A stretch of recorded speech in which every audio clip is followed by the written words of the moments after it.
Trib Live High School Sports Network is the official video and audio streaming partner of the WPIAL. We broadcast over 2,000 sporting events each year and cover 17 sports in over 170 schools. At HSSN, you'll find the latest in high school sports news, live and archive broadcasts, scores, standings, and much more. Trib Live High School Sports Network, your high school sports leader. All season, every season.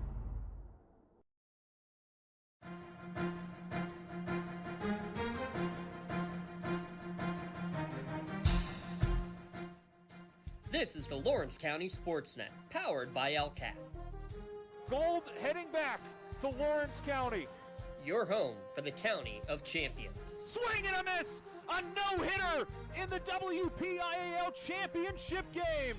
The Mohawk Warriors have knocked off the four-time defending champion and are champions again. The Shenango Wildcats are the WPIAL champions. Elwood City, WPIAL champions for the first time in school history. Cox with it. Cox all the way in the jam again. The Red Hurricanes storming their way to another title. Swing and a miss. A one-hit masterpiece. Turn. Vegas and Maples keeping himself coming near side. Can they hit him? No! He got in! Wilmington has won the state championship! Strike three called. Put another notch in the belt. Memorial Spartans three-peat. And the Shannock is the 2021 2A Girls Champion. Your voice for Lawrence County sports. The gold ball headed home to Newcastle. This is the Lawrence County SportsNet. Coming to you live from Mohawk High School, it's WPIAL Baseball. Class 3A Section 1 action here on the Lawrence County SportsNet, powered by LCAP. This afternoon, Mohawk and Hopewell doing battle in Game 2 of their series to kick off section play this season. Today's broadcast on the Lawrence County SportsNet and Trib Live High School Sports Network brought to you by Maley Chiropractic, by Luxembourg, Garbett, Kelly, and George, by Pontius Insurance, by the Red Zone, by the Crane Room Grill, by the Tri-County Principals Association, by the Mohawk Education Association, and by the Lawrence County Community Action Partnership. Alongside Lee Moan, I'm James Dotson. Glad to be here at Mohawk High School. We're going to throw the first pitch about a half an hour early here, Lee, as we try to beat a little bit of extra weather coming through. A lot of rain overnight, but they've got the field ready to go. A little bit wet out in the outfield in some places, Lee, but we're playing ball. If you believe weathermen, the rain's going to be here between 6 and 7-ish, somewhere in that aspect. So trying to get this game a half hour early, like you said, to try at least get 5 innings and make it an official game. You definitely want to get 7 in. Had a great ball game yesterday between these two schools, which we'll get into. Mohawk coming up with a 4-3 victory yesterday, so trying for the series sweep here today. And a big one it would be against the defending WPIAL champion, Hopewell Vikings, who will be batting first as the visitors here today. 4-3 was the score yesterday. On the hill will be number 9, senior Brady Harmon, a West Liberty recruit. We'll get the rest of the Mohawk defense here in a moment. But first, let's look at the batting lineup for the Hopewell Vikings. Leading off is the shortstop, Anthony LaSala. Following is the designated hitter, Cooper Stalla. He hits for the left fielder, Zachary Muzzy. Pitcher, Lucas Arrington, will bat third, and the cleanup spot is catcher, Chris Mullins. The battery mates going 3-4. Ty Eberhardt, the right fielder, hits fifth. Landon Fox, first baseman, will hit sixth. And the 7, 8, 9 batters, Steven Slade at third base, Dylan Catcher at second base, and Marshall Knock in center field. So LaSala, Stalla, Arrington, Mullins, Eberhardt, Fox, Slade, Catcher, and Knock. The starting 9 in the batting order was Zach Muzzy playing in left field. A 4-3 victory yesterday, Lee, and a little bit of dramatic fashion too. Mohawk getting a pair of runs in the 5th inning and then holding on with J.C. Voss coming in relief of Cooper Vance. Both those pitchers ineligible to throw today due to the pitch count rules, both over that 25 pitch limit. Actually, I take that back. Voss is at 21, so he could be. So he could come in. He could come in today, as is the reliever for Hopewell yesterday in Landon Fox, as he faced just one batter in relief of Anthony LaSala. Yeah, pitchers are allowed to throw 100 in one game, and then after 3 days rest, 75 for 2 days rest, I believe it is, and 50 for 1 day rest. Get a thumbs up from Home plate umpire Doug Brown saying, we ready to go? Yes, we're on the air. We're ready to go. We're ready. Good luck in right field. It's very soggy out in right field. It looks like left might be a little soggy itself, but and the wind is blowing out big time. First pitch thrown and a swinging strike, 3:56. So they do start it a bit early, no surprise. Good. And in there for strike one. And Brady Harmon on the mound. A.J. Verdi behind the plate. Jacob Warner at first. Jay Roan at second. Cooper Vance at third, short. J.C. Voss at third. And from left to right, Quanti, Staff, and Cummings. So Harmon, who only threw one inning so far this year and did not quite go his way, gets a call on the outside corner. 1-2 strike the count now. Doug Brown at home plate and Andy Bruno, the base umpire. He's going to have to deal with that muck out in the outfield a little bit. Yeah, good luck. Hopefully it will not come into play. 1-2, misses well upstairs. Count even at 2-2 here to the leadoff batter, Anthony LaSala, who's going to Pitt next year. 343 average, one of 5 returning players who hit over 300 a year ago for Hopewell. 2-2 pitch, misses downstairs, so the count runs full to the leadoff batter here in the top of the first inning. How about that Pitt program? Really coming along nicely. How about the Pitt basketball program getting some big names in the last week, too? Payoff pitch is going to be popped up and foul. Well, when everybody leaves your program, you got to find something. That's very true. Yeah, that transfer portal. Not a big fan of the transfer portal, but that's just my opinion. I'm basically with you on that one. So the count remains full here to Anthony LaSala. 1 for 3 in the first game yesterday. And this one misses upstairs. Leadoff walk drawn by LaSala, and that'll bring up Cooper Stalla, who got on in the bottom of the 7th inning but was caught stealing. His team loves to run, but it was a great play from A.J. Verdi behind the dish to throw him out at second base to really alleviate any threat. But we'll see what they choose to do here with the speedy LaSala on base. Yes, Stalla's got some good size. Stalla, the DH, not playing the first 2 games. Expect to be one of the big parts of this Hopewell team. This one catches the top of the zone for strike one. He's listed at 6 foot on the roster, but looks a little taller than 6 foot. LaSala, 18 swiped bags a year ago. And step off and throw over from Harmon. Yeah, talking to the Mohawk coach, and he said, a lot of rain overnight, but he said as long as you get 4 or 5 hours with no rain, he said this field's going to drain decently, and as long as you can get on it to work on it, should be fine. So far, so good. Yeah, top of the hill, pretty breezy, so lots of drainage. And strike 2 on the outside corner here. Lots of drainage and just, dries out with the extra wind. Yeah. We had some sun throughout the day, but not consistent. What part of the day? You said it was the morning. It was in the morning. Yeah. Just enough. Hey, someone's coming out as we were trying to hang the banner out in right field. No balls, 2 strikes to count. Breaking ball is going to be lifted foul and out of play. Yeah, we saw the sun for about 15 minutes in Butler. So that was about it. Count remains 0-2. Yeah, I saw a lot of games getting moved up to 4 o'clock today from the 5, 6 o'clock starts, and they're getting moved up to try to beat this rain. Everybody believes the weathermen for some reason. This 0-2 misses just downstairs. Good job trying to bring it up into the zone was the sophomore Verdi. Yeah, that's a great pitch. Both these teams very good at seeing pitches, Lee. A lot of walks drawn off of the pitchers. Already seen one here in this game with LaSala standing at first base, now sliding back in. But not a lot of walks yesterday, which is really impressive. Only 1 drawn by Mohawk and 3 drawn by Hopewell.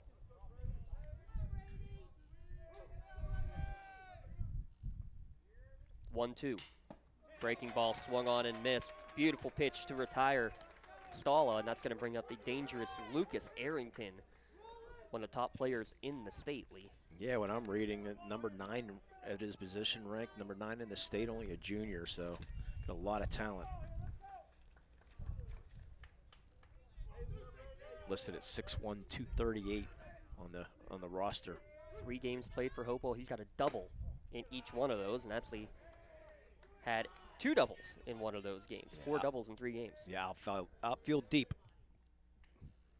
I don't know what the dimensions are here at Mohawk. You might have an idea. Well, it's been a while since I stood out there in center field, but I'll try to estimate here. It's swinging through an off-speed pitch here. Is I'm guessing about 365. I was going to say about 330 to 340 down the line, to Yeah. about 360 in the center field. Sounds about right. So 1-1 to count to Arrington. Mentioned he's got 2 doubles, also got 5 ribbies already on the year. Quite a few years since I've been up here in Mohawk for baseball. What do we figure? 14 years. It might have been. I might have had a game before then, possibly, but with the late Chasse. Some fun memories. Sad we couldn't pull up the archives of that one. Oh my gosh. Breaking ball outside corner for strike 2 on the swing and a miss to Arrington. Catcher Chris Mullins in the on-deck circle here in the top of the first inning. Yeah, we need a sponsor for a Chasse shout out. You know, we'll definitely find one of those for Yeah. for the second year. Yeah, just the Chasse mention. Brought to you by. I mean, if a sponsor wanted to say, hey, what's something that you do in every game that we could sponsor? Be a tough one to pass up. Oh yeah. 1-2 the count. Harmon comes set. Chopper, and it's going to bounce up over the first baseman for a base hit. Trying to go first to third is Lasela, and he's going to do so easily as Cummings throws it in to second base. And that's one thing I remembered about this field and Elwood City's field, that it does drive very well, drives so well actually, that you can get some hard choppers like that right in front that could bounce over the infield. And Benjamin Palmieri is going to be our pinch or courtesy runner, excuse me. So runners on the corners. On the single to right field. Chris Mullins coming to bat. Well, you knew when that ball was going to hit the grass out there, it was going to die. It is soggy out there, so. Yeah, so for how hard it hits off the grass and off the dirt right in front of home plate, then as soon as it hits the outfield grass, it's not going anywhere. Yeah, Cummings charged as hard as he could. So you got Coach Morgan Singletary getting the courtesy runner in there. See if a first and third play is on. Coach Mariano of Mohawk trying to counter. Runner not going on the first pitch. Breaking ball called strike 1. Yeah, Chris Mullins on the basketball team and also part of the golf team. Love those 3 sport athletes. Yeah. Had a 4-sport athlete the other day, believe it or not. Who was it from East Allegheny? Ioni. Oh, I remember. Imani, who went 5-sport athlete. Yeah. Oh, wow. Strike 2 on the outside corner. Yeah, soccer and volleyball in the fall, basketball in the winter, and then track and softball in the spring. Our home plate umpire sort of likes that outside corner today. I loved when Doug Brown was our umpire. He's not that old. Ground ball towards third base, taking on a couple of hops, throw to second base for 1, on to first, in time! The twin killer, 5-4-3 double play, retires Mullins, and the run does not score as a result. So no runs, there was a walk, but that runner left in scoring position after the Voss to Rona to Werner double play. After a half inning, Hopewell 0, Mohawk coming up to bat, and let's take a look at the Warriors batting order. Catcher A.J. Verdi will bat first, followed by left fielder Mark Conti. Another senior, Cooper Vance, will bat third. He's playing shortstop. Cleanup hitter is second baseman Jay Rona. Third baseman J.C. Voss hits fifth. Lucas Cummings, the right fielder, hitting sixth. Pitcher Brady Harmon hitting third. DH is Aiden Bowser. He hits for center fielder Garrison Staff. Bowser hits eighth. And Jacob Werner will hit ninth. Verdi, Conti, Vance, Rona, Voss, Cummings, Harmon, Bowser, and Werner, the starting 9 for Mohawk. Arrington on the mound. Chris Mullins behind the plate. Landon Fox at first. Dylan Catcher at second. Anthony Lasela at short. Steven Slate at third. From left to right is Muzzy, Knock, and Ty Eberhardt. Remind everybody, your LGKG. Your insurance company's not always on your side, but the law offices at Luxembourg, Garbett, Kelly, and George are. They're visiting online at lgkg.com for a free consultation. Luxembourg, Garbett, Kelly, and George. You're keeping promises for over 80 years. Thanks for joining us here on lcsportsnet.com, powered by LCAP. Today's baseball game between Mohawk and Hopewell. About 60 degrees. Cloudy, overcast, and muddy. muddy. That's one great way to put it. Yeah. No, this was what was going to be interesting to see. Landon Fox, who finished the game yesterday, he's faced 4 batters all year, and he's got 4 strikeouts, but he will start at first base. Lucas Arrington, who was the closer through most of last year with 4 saves, he is going to be getting the nod here today, and is expected to be probably their number 2 pitcher on the year. So not a terrible surprise to see this flip-flop, but it was going to be interesting until we actually saw Hopewell get into one of these situations, which route they would go. Oh, early in the year, too, so things can change as the year goes on. Oh, absolutely. A great big double play there for Mohawk to end that first inning, get out of that threat. Get you some numbers on Arrington here in a moment as sophomore A.J. Verdi will come to the plate. Catcher leading off, not the most common thing in the world, Lee. No. And he watches a first pitch on the inside corner for strike 1. But then again, when you have a courtesy runner option as a catcher, if you're not the fastest guy but someone who can get on base, it's not a bad idea to have. Breaking ball on the outside corner for strike 2. Oh, you heard his name a lot in the football team this year for Mohawk. Yeah, a lot of football players making their way Yeah. onto the diamond, which you love to see. This breaking ball chopped up the middle is going to have to come and get it as the pit recruit for on the first base in plenty of time from LaSala for out number 1. Yeah, I thought that might be a tougher play because that ball slowed down when it hit the grasp, and LaSala had to sort of wait for that, couldn't charge it. Boy, showed off the arm, made it look easy. 19 Ks and 11 walks in 16 2/3 innings a year ago for Arrington. Mentioned 4 saves to go with a 1-1 record in 11 appearances a year ago. He winds and deals to the number 2 hitter, Mark Conti, in there for strike 1. Third baseman Stephen Slate playing up on the grass. Big lip at the corners from grass to the dirt, so not a huge surprise there as this one misses upstairs. Count even at 1-1.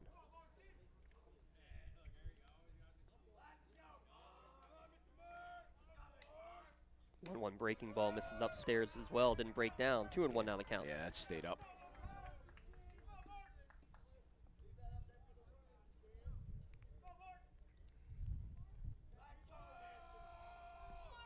Two-one count. That's upstairs as well. 3 balls, 1 strike. The count to Mark Conti. Still figuring out what he's going to do in his career after high school. 319 hitter a year ago was Conti. And this one catches the top of the zone. Count runs full here in the bottom of the first inning. Yeah, I didn't see where he might have committed anywhere or gone to school anywhere yet. Not yet, because he's not sure either. Also, whether it'll be football or baseball will be in his future. All right, Good on pitch. the inside corner for called strike 3. Yeah. Froze him. Yeah, I think he was expecting something more middle or out, and he went inside corner, jammed him, froze him like you said. No chance. 2 up, 2 down. That'll bring up the shortstop Cooper Vance, who threw a gem yesterday. 5 innings pitched in the game. 1 earned run over those 5 innings. He's first pitch swinging and fouls this one back. How about the middle of the order, though, yesterday for Mohawk? Vance, Rona, Voss, and Cummings, the 3, 4, 5, 6 hitters, each with multi-hit games. Pretty impressive. That's what you want. Well, you need to string hits together. Yeah. I mean, I've seen teams with 9 hits from 9 different guys in, let's say 9 different innings, but Yeah. that Nice. sort of idea. Good breaking ball there for strike 2, and quickly up 0-2 now is Arrington. Yeah, knock shading towards left center. Expecting a pull here. No balls, 2 strikes. Arrington winds and deals, and this one's going to be popped foul and out of play. We've already seen a couple of different looking breaking balls from Arrington. That one more of a 12-6. Yeah. And, Mullins went that outside. Yeah, a little bit too good on 0-2. Yeah. But it does remain an 0-2 count. This one, a cricket bowl in. Took a couple games before we finally got one. I know if there was cricket available around here, you'd try to broadcast it somehow. Oh, there's no doubt. There's no doubt, Lee. Cricket and rugby. That's next. This fastball is wasted as well. Count remains 1-2. There are some high school rugby teams out there. I know Penn Hills is getting some extra people involved for their program. I can't remember off the top of my head, but I know the girl from North Allegheny is trying to get a team together also. This one roped towards center field coming in, but having to back off is knocking center. And it'll be a 2-out single for Cooper Vance as he keeps the hot bat going. First hit of the ball game. And now we'll see possibly how right field's going to be with the lefty up. Left-handed hitting sophomore Jay Rona hitting in the cleanup spot. Yeah, he was fun to watch in the basketball court this year. Yeah, sadly did not get to see much of him on the football field due to an injury.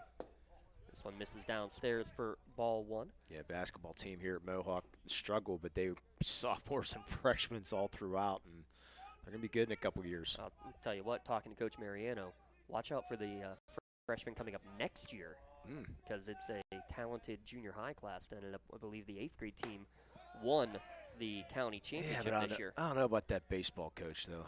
I mean, that basketball coach. Oh, Coach O'Leary? Yeah, I don't know about O'Leary. He's only done it for 15 years on the girls' side. I played basketball with him down at the Y, so I know him quite well. So you're allowed. Yeah. Runner goes, maybe a late break, throw down to second base, but sliding under the tag is Vance to throw just up the first base line from Mullins is going to lead to the swiped bag for Vance. Yeah, and that's why he was able to get the steal because Mullins' throw sailed on him and he hits his leg in disgust with the helmet. Good slide, too, to get under the tag.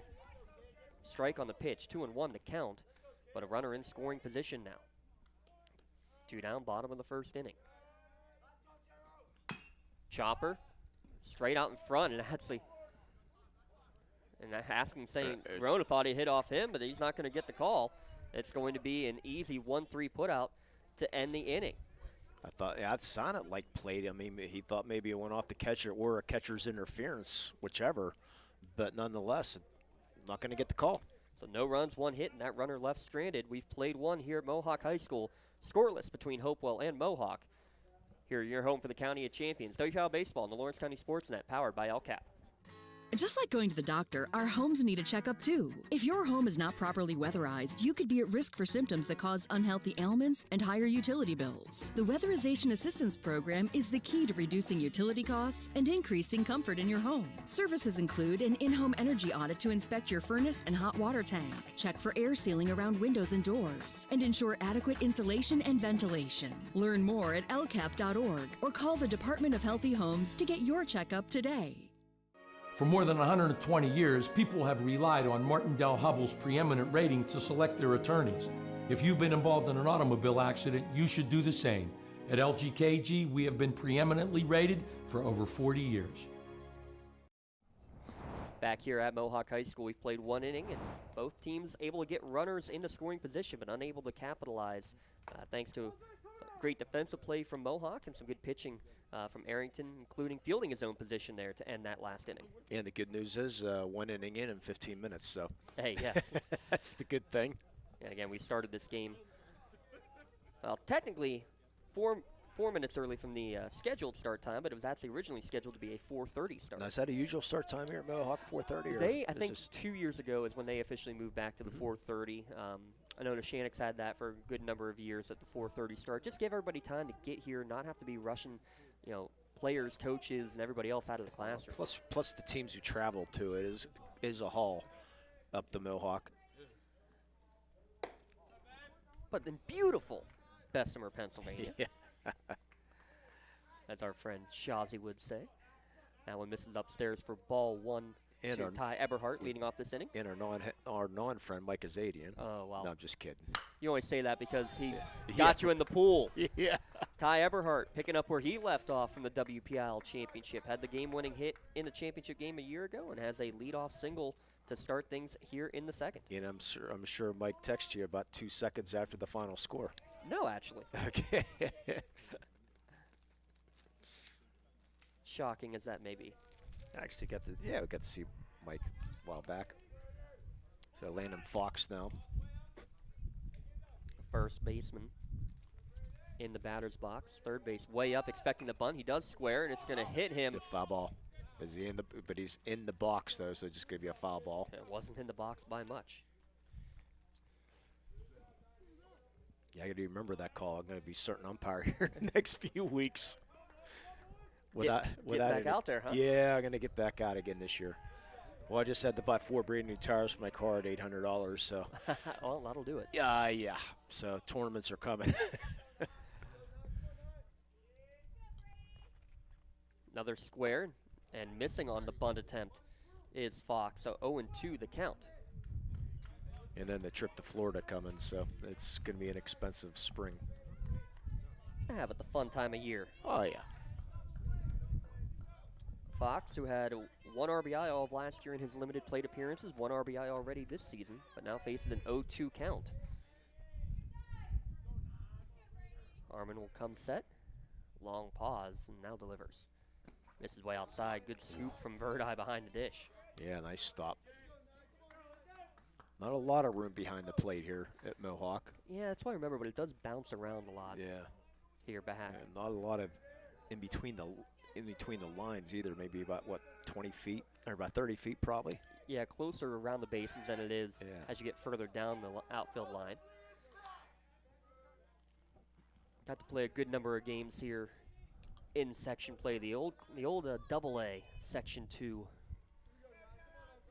Mohawk, Laurel, Riverside, and Shannon. Great competition. Elwood City part of that league. This ball gets underneath the catcher Verdi, and on the wild pitch, Eberhardt will go to second base. Yeah, it looks like Riverside's the real deal again, doesn't it? They threw 2 freshmen in the first game as well. One who was clocked in the cold at 85 miles an hour. Freshman? Yes. I'll give you 1-2.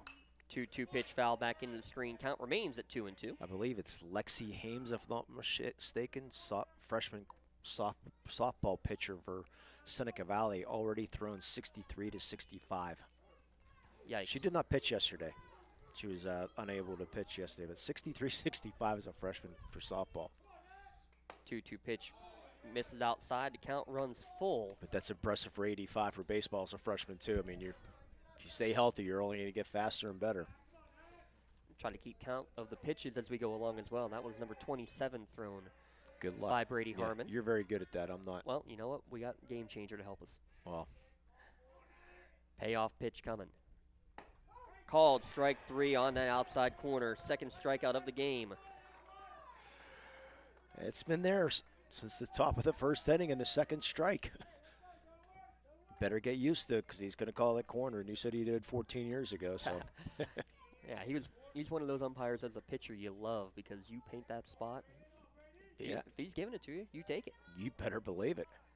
Runner goes on the 0-0 pitch, sees a ball in the dirt, throw down the third, and a good slide in from Eberhardt for the swiped bag. Yeah, but unfortunately, Verdi had to pick that out of the dirt, and that let him get in the steal. So, single wild pitch and a steal. His second stolen base of the year, and that could part 2 if he reads the sign from the catcher, sees that it's a breaking ball, he's off and running. So 1-0 count. Harmon delivers. This one's going to be skied towards center field. Wind blowing that way. Giving chase is Staff. He's going to give way, though, to the left fielder, Mark Conti, who makes the one-handed catch. He'll get the out, but with the sac fly, first run across the board for Steven Slade on the RBI. Yeah, you mentioned that you could hear the wind blowing, and that got out in that left center field gap. A good job by Conti, but to get the out. With 2 down, Dylan Catcher, second baseman, not the catcher. Catcher up to bat and swings to a first pitch breaking ball. And you can see Staff running in that out in that outfield. Looks a little choppy, doesn't it? Swung on and missed. 0-2 now the count. Absolutely, Lee, and you just have to be able to do what you can. Shorter strides usually is the key to that. But just trying to stay balanced as you run. 0-2 pitch in the dirt, swung on and missed, and ball's going to be kicked away and throw on the run by Verdi. What a play to complete the out at first base. K2-3 to end the inning, but damage done. A 1 run on 1 hit, scoring on the sac fly. No one left on base. Hopewell leads Mohawk 1-0 after 1.5 innings of play here on the Lawrence County SportsNet, powered by LCAT. In workers' compensation, my clients are oftentimes not receiving their wage loss. They're not receiving their medical expenses. LGKG, they come to us so that we can put them in a position to pay their bills. If we're keeping our promises, our clients are getting the justice they deserve. The Mohawk Education Association is proud to support Warrior Athletics on the Lawrence County SportsNet and wish good luck to all Mohawk students participating in extracurricular activities this season. Go Warriors! Whether you're hosting a big party, it's family dinner night, or you just need a place to go and watch the big game, the Crane Room Grill is the place to be. Need that something special for your upcoming event? Ask about the CR Brewing Company's custom brewing options to give your big day that personalized touch that your guests will never forget. Visit craneroom.com to see their full menu, or call in your takeout order now at 724-656-1553. The Crane Room Grill and CR Brewing Company, a winning combination.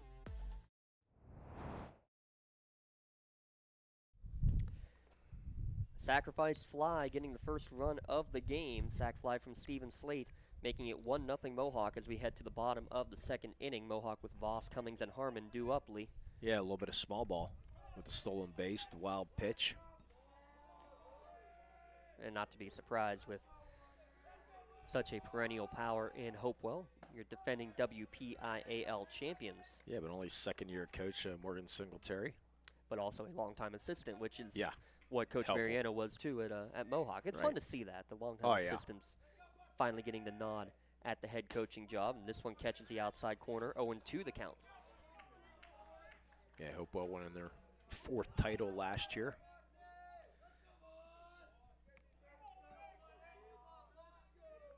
Six to 5 the victory in that game. J.C. Voss here to bat, but down 0-2, one of the top hitters so far this year. One of 3 in a row hitting over 500. As this one, another cricket bowl in. You want to try that sport, don't you? You know, it's one of those that when you wake up at 3 in the morning when the kid's crying and you get him back to bed and you can't fall back asleep and you just go and find ESPN 3 and cricket's playing, yeah, you keep it on. 1-2, another one down in the dirt. You pre-watch ping pong too? I used to, you know, with all of the controversy over now. Yeah, they broadcast a little bit of everything these days. That's our goal. We'll talk about one of the fun happenings that we were able to do this past week on Lawrence County SportsNet. Breaking ball, first strike 3 as Voss swings through it. Second strike out of the game thrown by Arrington. Yeah, I took a peek at the esports. That looked interesting. Yeah, esports was a lot of fun to do that. We had out at Union High School, we had our friends at Union get everything set up. Aaron Vigiano, our producer here today, was a big part of that. And we had a Rocket League tournament featuring 20 Union students. And as crazy as it sounds, it went off, I won't say without a hitch, but pretty darn well. Another breaking ball down in the dirt for the first pitch here to Lucas Cummings. Well, usually when you have Vig on a producer, it does go off without a hitch. Well, the one thing that didn't go quite as expected, he didn't sleep for 3 nights trying to figure out what went wrong. 2-0 as this one goes upstairs to the senior. One of 6 seniors in this starting lineup here, by the way, Lee. Yeah, hey, that's not your fault, by the way. Oh, no, it's always my fault. I don't know what you're talking about. 2-0, chopped down the third base line, but just foul as Slate came running over to try to make the stop. Yeah, one of the football players for Mohawk, Lucas Cummings. 6 seniors, 3 sophomores, 1 junior. We'll see how long those uniforms stay white today. Well, you saw from Vance sliding in the second base. Yeah. Not so much. Brady Harmon, the pitcher in the on-deck circle. That's the one you want to make sure. Well, Lucas is out in right field, so I'm waiting for him. Oh, so he's in he's in big trouble. Yeah. Only had 11 plate appearances last year, did Lucas Cummings, but one of the strong bats to start the year this year. Sees a 3-1 count and called strike on the inside corner to run full.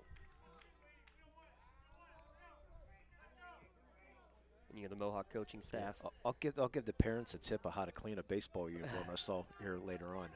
Throw it away and get a new one? No. Payoff pitch. Swung on and missed. Back-to-back Ks to start the second inning. Now 3 in the game, thrown by Lucas Arrington. Actually, I saw somebody, you take the uniform and you take it to the drive-through car wash and put the power hose on it. Hang it up, spray it, and yeah. Makes sense. How about that? Good tip to keep in Yeah. mind.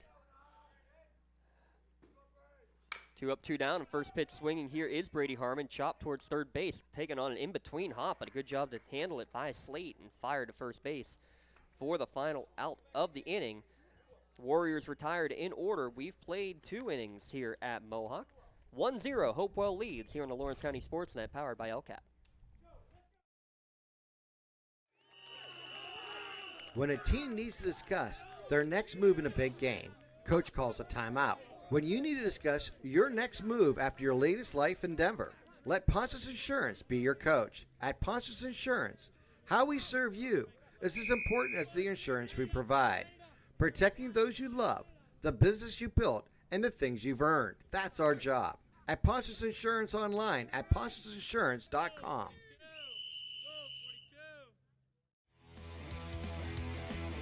When the high school season heats up, make sure you have the best gear to support your school.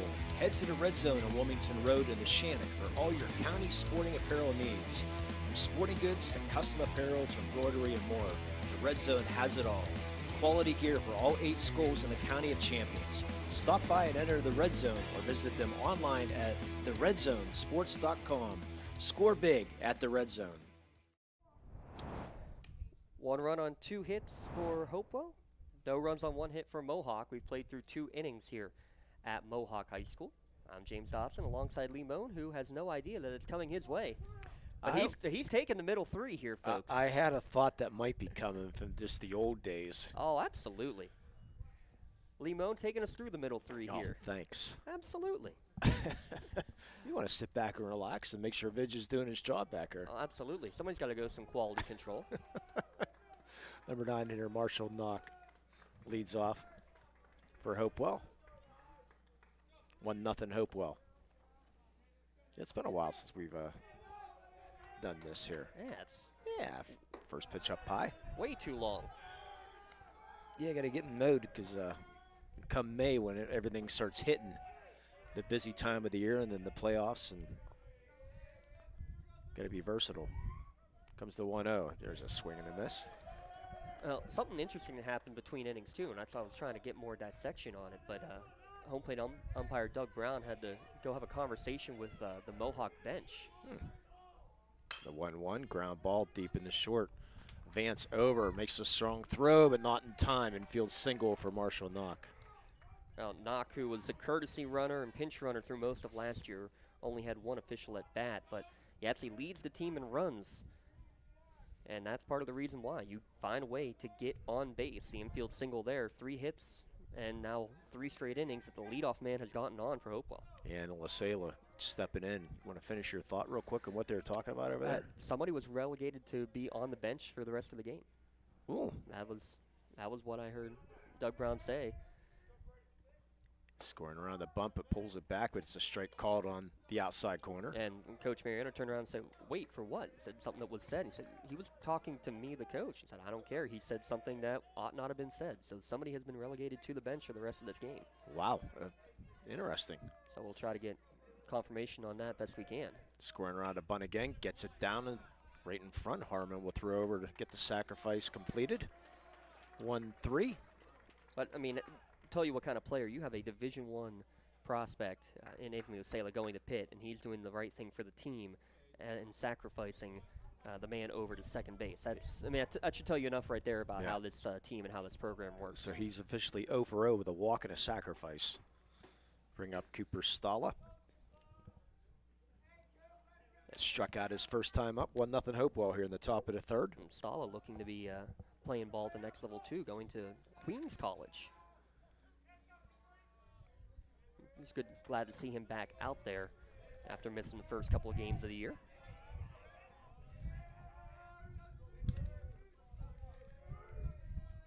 Trying to keep him close at second. He's going to step off.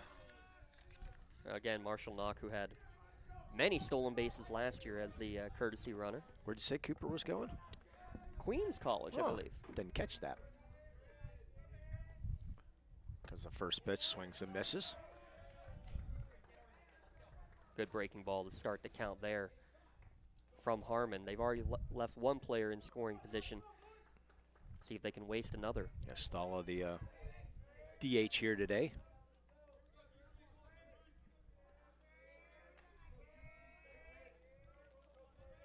Harmon taking his time. Comes the pitch. That's fouled off over the Mohawk dugout.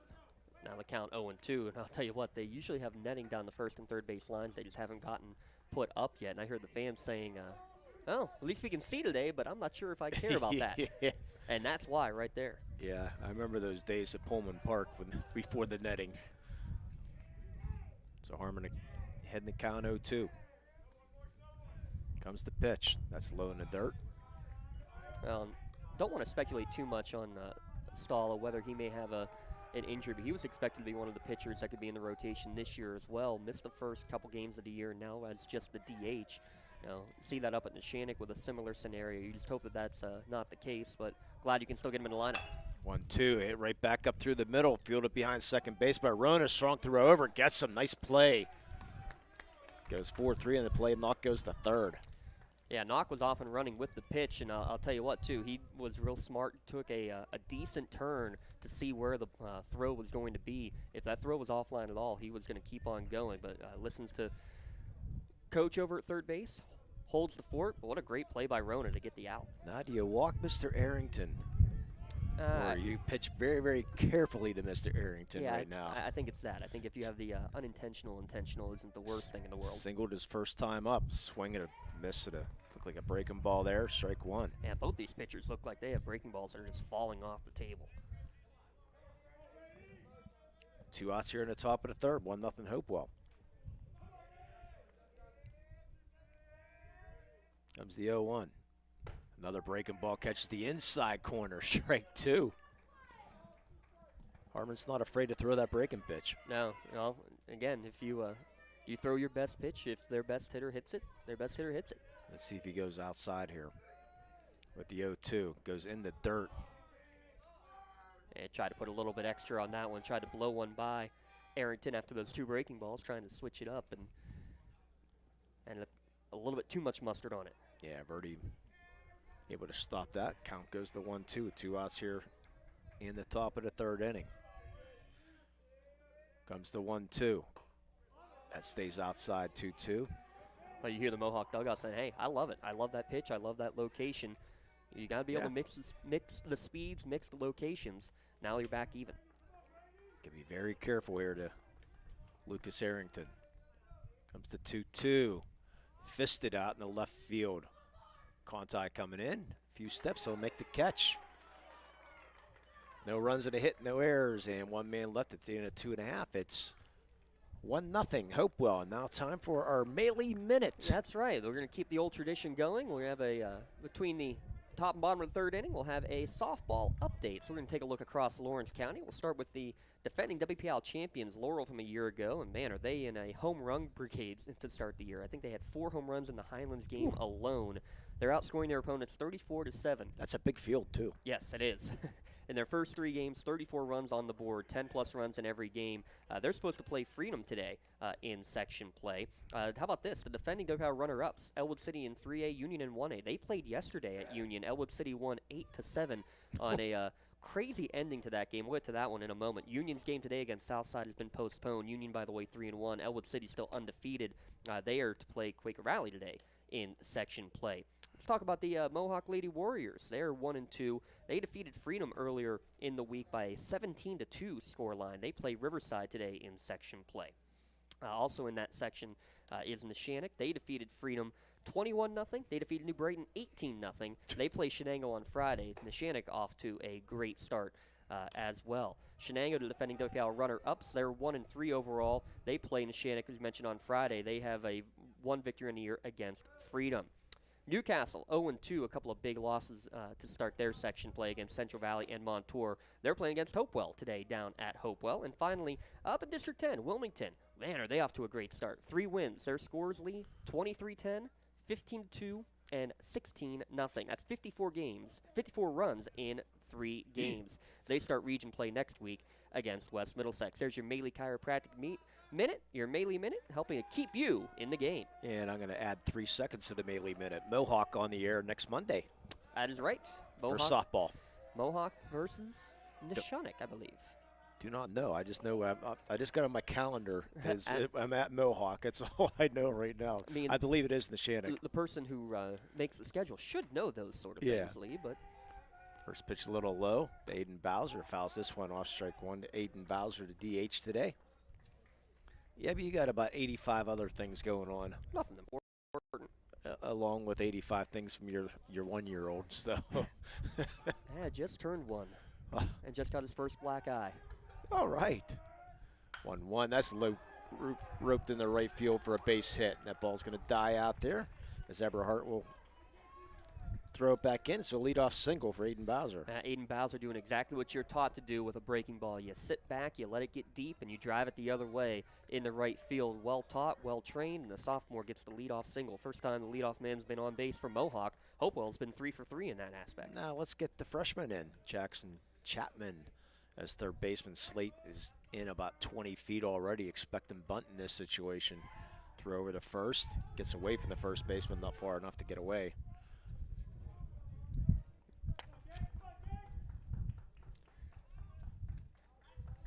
Yeah, what to mention Stephen Slate is it brother Anthony at Penn State Barron. Why you want to go to Erie to play baseball, I'm still not too sure, but that's all right. Squaring around the bunt, back foul. Not sure how that one happened. Not sure how that got over the backstop. It got over the backstop. It can. Oh, did I write that wrong? I think there was a number change. It is Werner who is batting ninth. So it is Werner? Yes. I apologize for that. It did have a number change, it looks like, in the lineup. Yeah, okay. So it is Werner squaring around the bunt.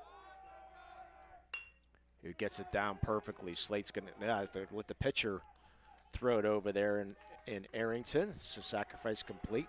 Sack 1-4 officially, and not sure if Bowser saw it immediately, but no one was covering third base for a minute there. Slate had been charging up hard and then had to really retreat back to get back to third base. If Bowser sees that early, he might have a chance, but especially in this weather and these field conditions, maybe not the perfect opportunity to make that happen. And now what's the conversation going to be here?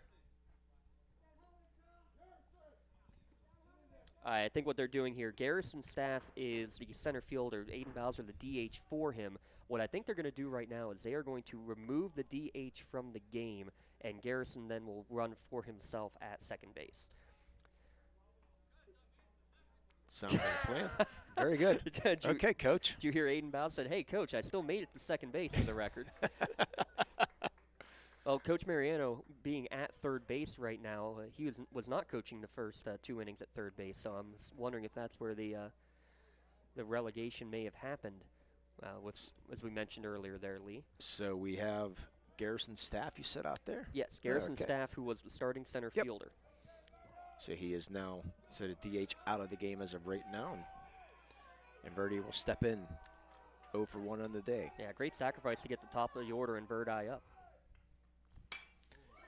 Left center field, going back, it's going to be over Muzzy's head.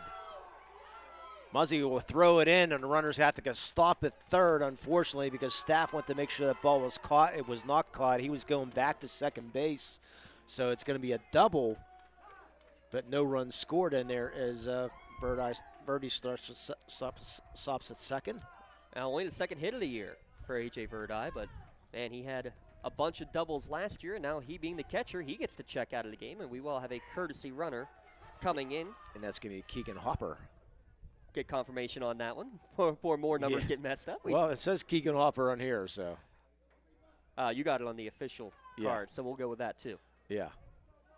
Yeah, the official card is what we're definitely going with. So Verdi with that double. So second and third. One out here in the bottom of the third. Mohawk trailing 1-0. And Mark Conti takes the first pitch ball.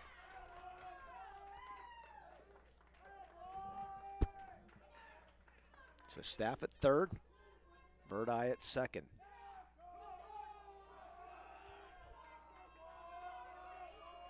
Here comes the 1-0. Good off-speed pitch there, way out in front. Yeah, that looked more just like a changeup. Nothing Yeah. too special on that one, but was able to get just enough on it. Take a look. We can see the runner at Staff at third base leading off. So Arrington working from the stretch.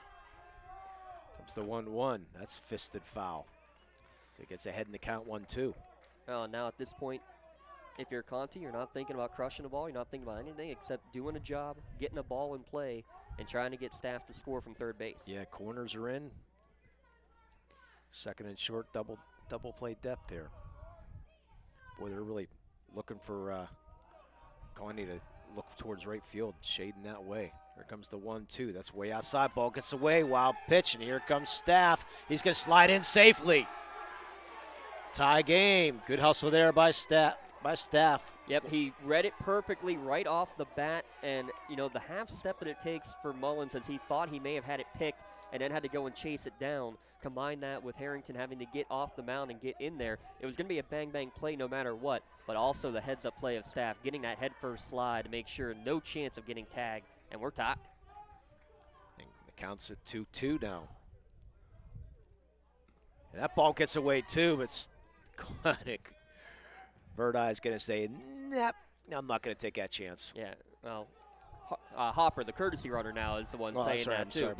But you're exactly right, and part of it too is that the ball stayed in front of the catcher Mullins this time.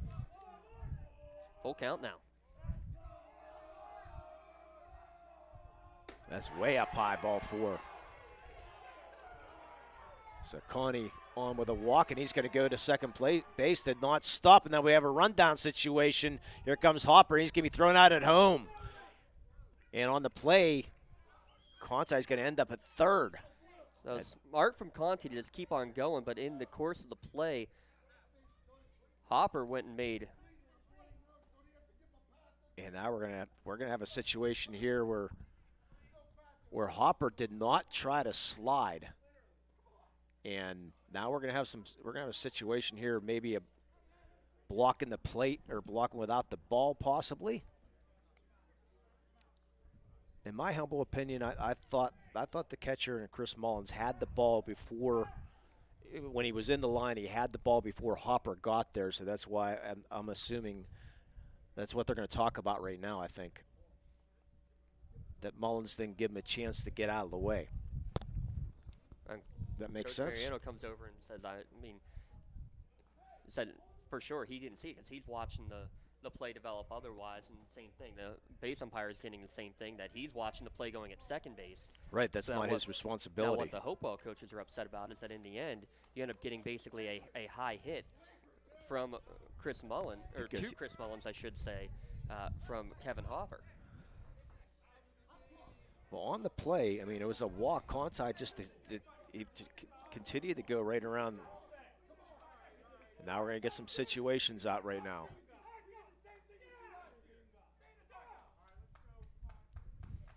And the umpire's going to settle things down right now.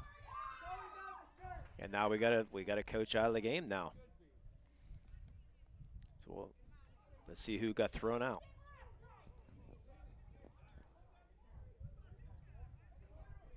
I think the assistant coach is going to be thrown out of the game here, James. Yeah, it looks like it. I'm trying to hear the conversation going on.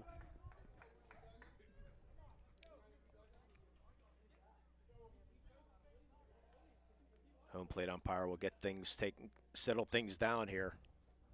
As it all started with Conti running around first, did not stop, and then Hopper decides to break home. Good job by Arrington to recognize that, gets him in the rundown and throws home. And unfortunately, the collision at home is what caused all this. And in the end, you just hope that in the end, cooler heads will prevail. we have, I believe, coaches on both sides that have been let go. Well, definitely the one Hopewell coach is gone. Do not know about a Mohawk coach. 2. So there is 2 down in the. I got to look out the window here. The player Hopper, who was going to home plate, is currently sitting on the trainer's cart behind home plate with a bloody nose out of all of it.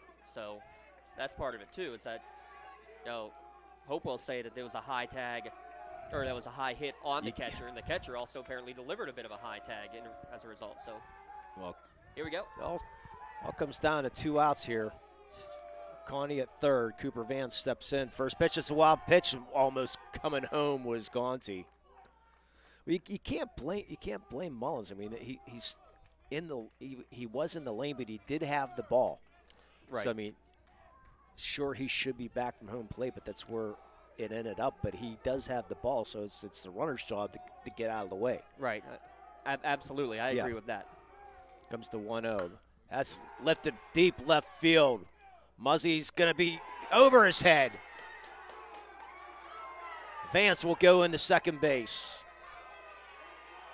2-1 Mohawk.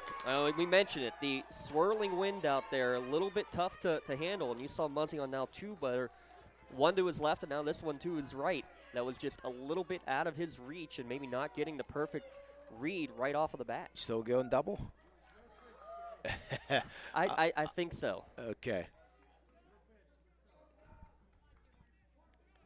And as the umpire is going to have a discussion here between the plays, also want to mention too, just the fact of it is you have a collision that you want to avoid in the game, and I think with what you're saying, that there wasn't much of a path, and it was a bit of a bang-bang effort, makes why I don't think you have ejections on either way, but you don't want to see that ever, where you have that kind of contact. And it's going to happen. And both teams think that it was the other player that was at fault. You know what? I do sort of blame both players and don't blame both players at the same time, if that makes sense. Understand. Most important thing, it's 2-1 Mohawk here in the bottom of the 3rd inning, and Jay Rona will step in. So Vance will get credit for that RBI. First pitch to Rona, a little low. And a big part of it, though, in that last at-bat and the at-bat before that, and maybe this one too, one of the few times that we've seen Arrington having to work from behind, not getting the first pitch strike. So we'll see if Rona can capitalize on that here as well. So 2 doubles here in this bottom of the 3rd inning for Mohawk. There's a strike. Yeah, going back to that play too, I mean, when the assistant coach is coming out, I mean, not supposed to be out in the field. Yeah, and that's why I think. And that's why the reaction with the Mohawk head coach, it's like, get out of there. No use in being you be out here. And I'm trying to see because Mohawk had that same thing on the other side. Yeah, and so he pitched a little bit inside. Yeah, I believe that Mohawk assistant, haven't seen him make his way back in the dugout either. So I believe we got one on each side. Which I should, at least in my opinion. Anyways, let's keep it at that. 2 balls, 1 strike. The Jay Rona. Here comes the pitch. That's lined right to the shortstop, and Lacelo makes the catch. So a wild 3rd inning. 2 runs on 3 hits. A couple wild pitches and 1 left. At the end of 3, it's Mohawk 2, Hopewell 1, and you're listening and watching the high school baseball here at LC SportsNet, powered by LCAP. When a team needs to discuss their next move in a big game, Coach calls a timeout. When you need to discuss your next move after your latest life endeavor, let Ponce's Insurance be your coach. At Ponce's Insurance, how we serve you is as important as the insurance we provide. Protecting those you love, the business you built, and the things you've earned. That's our job. At Ponce's Insurance online at poncesinsurance.com. The Mohawk Education Association is proud to support Warrior Athletics on the Lawrence County SportsNet and wish good luck to all Mohawk students participating in extracurricular activities this season. Go Warriors! Yeah, and welcome back, Mohawk High School. 2-1 Mohawk here to start the top of the 4th. 4, 5, 6 hitters coming up with Hopewell. So it looks like the cooler heads will prevail now. For now, we'll see. Yeah, for now. We'll see how long that possibly lasts. But yeah, coaches just protecting their players. Yeah, you know, and that's all you ever ask. And by the way, as you look at the, we gave doubles to both Verdi and to Vance on those, and each. To each their own. When you look, if you're looking at a Mohawk scorebook, it's probably saying 2 doubles. If you look at a Hopewell scorebook, you'd say, hey, maybe it's 2 errors. They actually gave a error on the first one and a double on the second one. I would have went the opposite. If anything, I would have done that too. Mullins first pitch strike.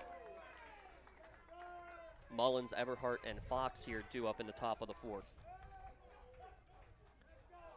By the way, pitch number 49 for Harmon. That's a little low. I think Chris Mullins are the Golden State Warriors from years ago. Not a bad choice. The 1-1. Always hated him, but he was such a good ball player. I'm sure before your days. I'm sure this Chris would say the same. You can hate me if you want. Yeah. I'm a good ball player. 3-sport athlete going to Gannon is Chris Mullins. Here comes the 2-1. That's up high, ball 3. Yeah, Mullins, who hit .317 a year ago, a couple of home runs, already with 2 doubles and 2 ribbies on the season this year. And the dogs are out. That's a little nubber. Charging is Voss. Throw over. Get some. Bang, bang play at first. Voss way in on the grass to get the out, and it was close. I will let it go. It was bang, bang. Yeah, there's no replay in high school baseball. Thank God. Well, there's an archive. Yeah, that's all right. It's not going to change the outcome of the game, though. You're right about that. Amen. So Ty Eberhardt will step in. Nice play by Voss. Talk about changing the outcome of a game. We'll mention that after this first pitch to Eberhardt. Eberhardt lines it in the right field for a base hit. He's going to take a turnaround first, but Cummings will hold him to the single. So Eberhardt 2 for 2. Yeah, good start for him. To finish that thought real quickly, there was a high school championship game in hockey. I believe it was in Minnesota that there was an improper ruling with about 50 seconds left. The game ended, and then after the game ended, about an hour later, the commissioner of the league determines, I think this was like a Division II hockey, determines that nope, it was wrong, brought everybody onto the ice, had to try to bring everybody back in from outside. They had left the stadium. It was chaotic. The same team won both times, though. Both times. Landon Fox pops it up out of play. Yeah, I remember. It was an overtime that. goal, right? Yeah, it was an overtime goal. I remember reading about that. It was a crazy situation. Landon Fox now up to bat. One of the 3 strikeout victims so far today for Brady Harmon on the mound. Mohawk leading 2-1 here in the top of the 4th.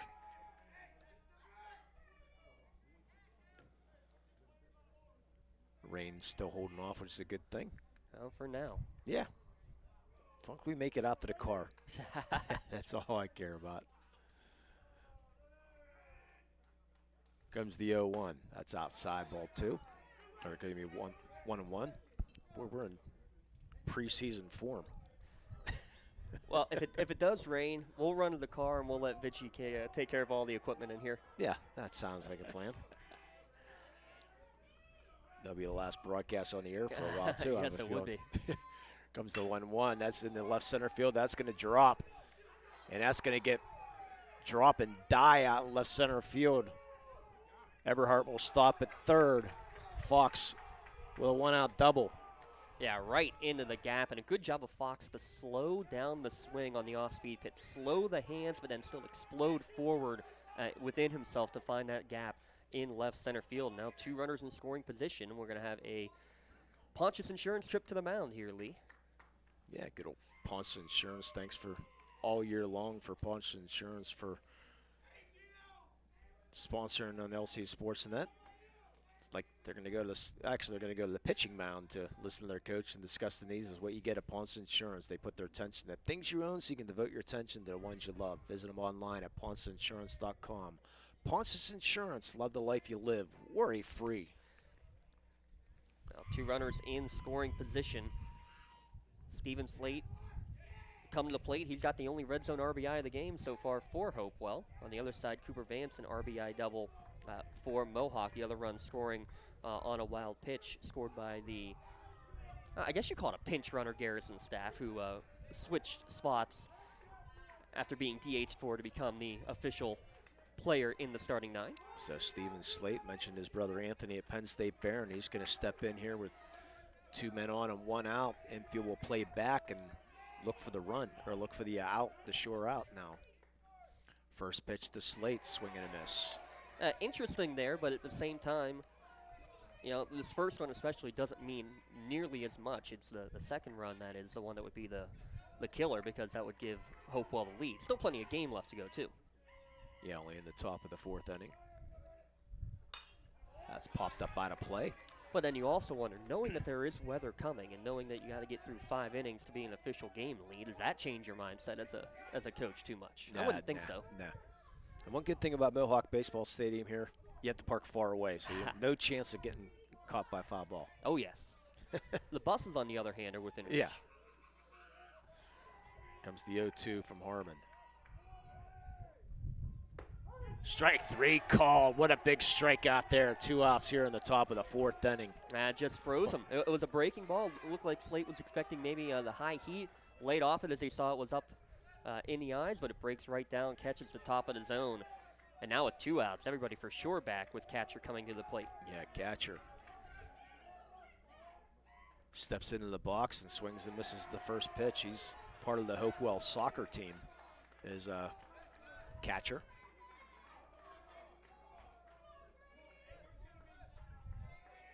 Eberhard at third, Fox at second. Comes the 0-1. That's in the dirt.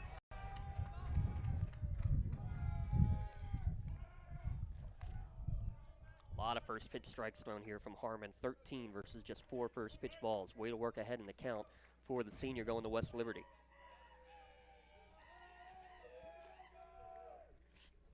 That catches the corner, strike 2.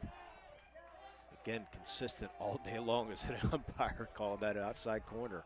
Counts 1-2. Harmon in complete control now. With the 1-2. The catcher. Here comes the pitch. Swing and a miss in the pit in the dirt.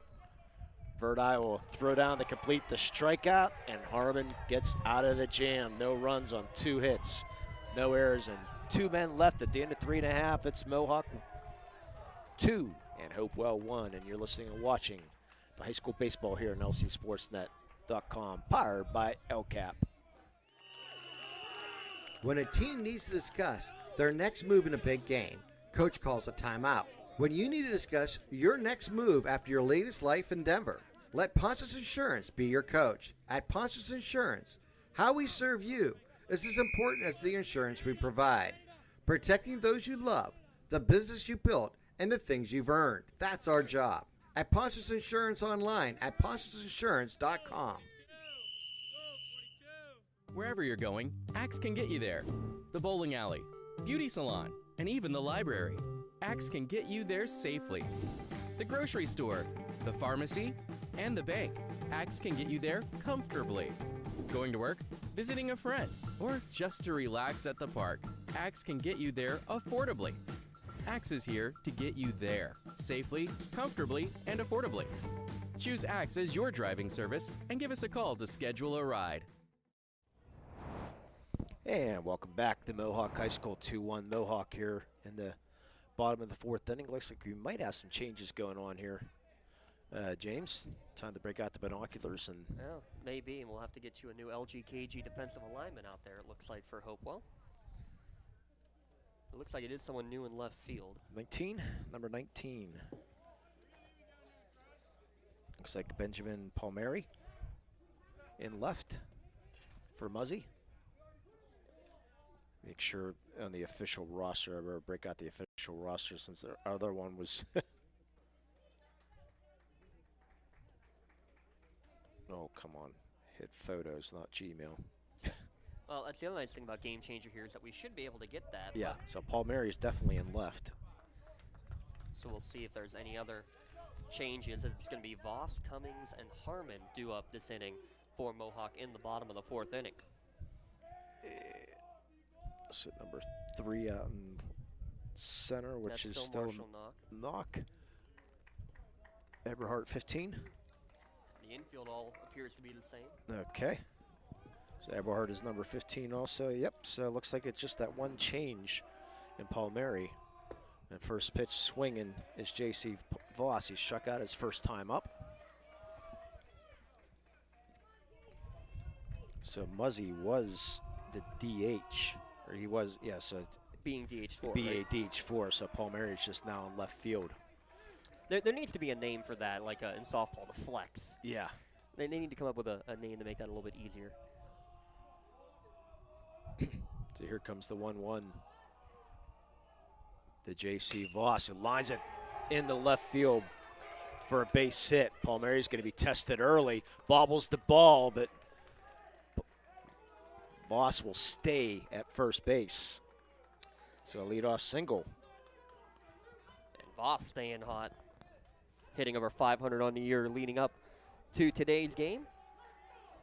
And probably smart, too. He probably could have gotten there with the bobble, but as the leadoff guy, you get on base, you've done your job. Let the guys behind you now work you around the base paths. Yeah, Muzzy had some problems out in left field earlier today. So Lucas Cummings, not bunting, takes a pitch up high, ball 1. As Slate he's in at third.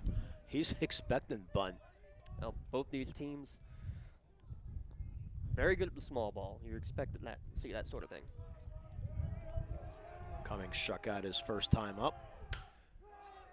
Shallow center field coming in is Knock, and he'll be able to make the catch. Got a great jump on that ball. Back to first as J.C. Voss went out. And because of that great jump, he's able to survive a little bit of a stumble there in the soft outfield to make it happen. So Brady Harmon will step in, grounded out to third his first time up. 2 outs here in the bottom of the 4th, or 1 out here in the bottom of the 4th. 2-1 Mohawk. Just like yesterday, a tight ball game. Yeah, Voss would not be much of a threat at first base. First pitch, a little low, ball 1.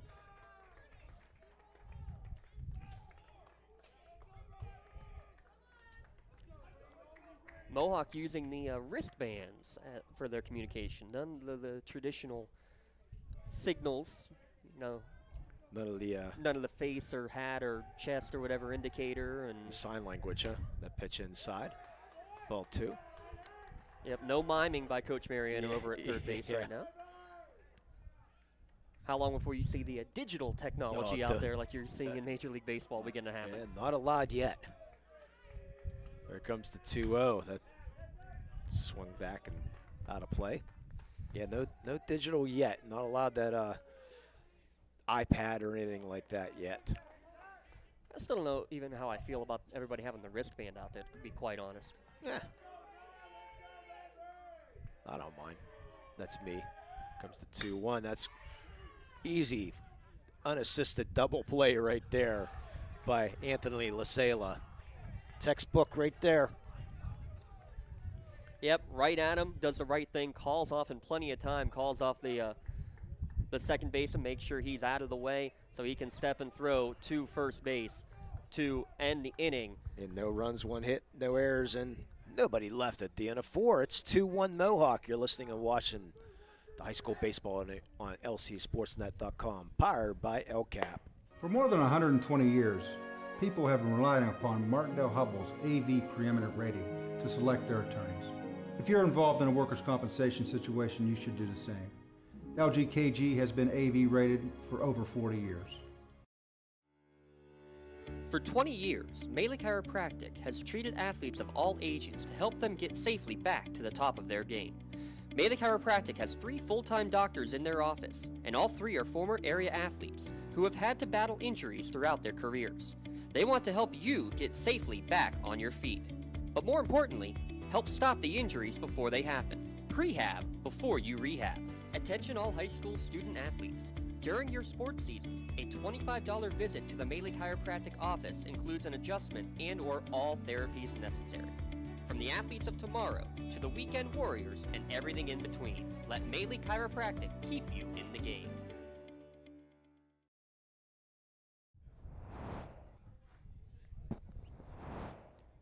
And welcome back. Mohawk High School, top of the fifth.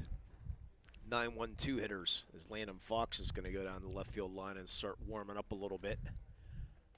Mentioned he was the closer so far. He's pitched 1 1/3 innings, faced 4 batters, has 4 strikeouts. Pretty good. Not bad. Yeah. Unfortunately, no bullpen. So it was Chicago Cubs style here. I'll tell you what, I think they're in better position down the left field line than Mohawk would be down the right field line. Yes. Not quite as messy down there, but they will have the player with the helmet and the glove out there to protect Mr. Fox as he warms up. Yeah, you're on the field, you must have a helmet. And that, or at least the warm-up guy anyways, so gonna move him down a little bit. I think they're gonna flip-flop sides actually to make sure they have proper footing. It's the first pitch in there for a ball from Knock, or to Knock, excuse me. He singled his first time up. Used the legs on an infield single. Fouls this one out of play.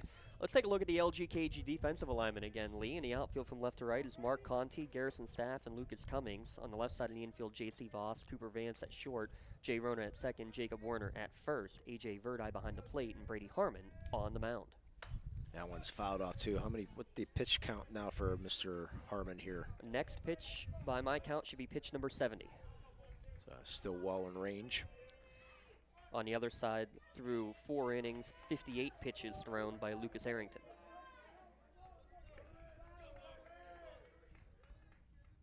There comes the 1-2. Off speed, gets some swinging, strike 3. One out here in the top of the 5th inning. Yeah, tried to check his swing at the last second there, did Knock, but was unable to do so and gets strikeout number 4. Did he get our lovely lady's our young lady's name over here? We did doing not. A fine job. We did not. Keeping the score. And keeping us on track. Yes. She does not want to be interrupted. Anthony Lasalas 0 for 0 in the day with a walk and a sacrifice first pitch ball. Mackenzie's got all the scoop for us. Mackenzie McBride over here running the scoreboard for us. Okay, thank you. Thank you for showing up. Yeah. I was going to have to do both, and Coach Mariano was not going to be pleased with the bill I was going to send him. Yeah, he didn't want to pay for dinner. Lasala ground ball to short. Vance up with it. Throw. Gets 2 outs. Yeah, that steak dinner would have been costly. Yes, it would have been. And the 3 IPAs. We thank Coach Mariano. Lots of great stuff from him over the course of the last few years, and lots of great stuff from his team to be expected again this year.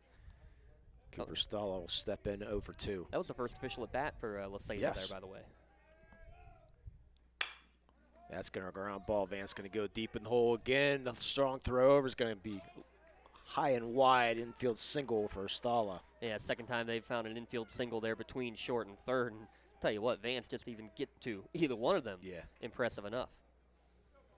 But that's going to bring up Lucas Harrington, though. So interesting scenario here. This is what same Mohawk scenario we had in the third. Right, well, in the same scenario that Mohawk faced, though it was Stala as the leadoff guy who got on base as the tying run. That was in the 7th inning, but he was off and running with the first pitch. We'll see if they do the same here.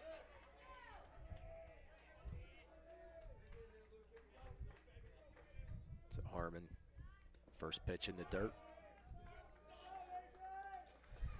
Yeah, Bird able to stop. In the bottom of the 7th inning, and it was, as Coach Mariano called it, a killer V play. You had Voss keeping him close on the hill. You had a great throw from Verdi behind the dish, and then Vance making the tag out at shortstop. So from 1, 2, 3. Harrington 1 for 2 in the day. First pitch balls. Next one's a little low too. 2-0. Good hitters pitch now.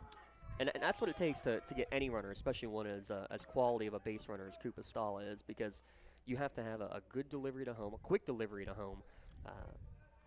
Really with a pop time of less than a second or just over a second, really, ideally from a pitcher. Yeah, Staff shading towards left center. That pitch up high, ball 3. Now do you have the green light? Personally, I say no, but only because of who's hitting behind you right now. I think I'm with you on that one. Yeah, Mullins is grounded out twice. He's due. Comes the 3-0. That's a curveball on 3-0 for a strike. Well, I think you the Wow. Mohawk staff thinking exactly what you're thinking. Do you give the green light? If he's thinking fastball, trying to put one out of the park, let's see if we can get him maybe out in front on a pitch. 3-1. That's another breaking ball. Stays high in the zone, but gets the strike. But that shows confidence, too, in the pitcher, that he's going to throw and deliver a quality pitch and do what has to be done. Well, Stella will be off in the pitch here at 3-2. So something in the gap. Of course, anything in the gap's going to die anyway. So, but Stella gets that extra head start. Does not go. And that's fouled off. Interesting. Stella must not realize there was 2 outs. He did. He got a late jump and then immediately looked at the coach and said, "Oh, my bad. Did not notice the count." That's also on the coach, too. For I think the coach was yelling, "Where are you going?" Yeah. And now with more that, than likely, I would assume so. You know what? Werner didn't realize it either, the first baseman, because now he's going to play behind Stala and just play the position. Another payoff pitch. Line drive, center field. That's a base hit around second, and on his way to third is Stala, and he's going to be held up there. So a 2-out single for Arrington. But you're right. Getting the runner in motion gives that opportunity to potentially score all the way from first base. And I'll tell you what, I thought you might have seen Stala maybe getting a bit of a bigger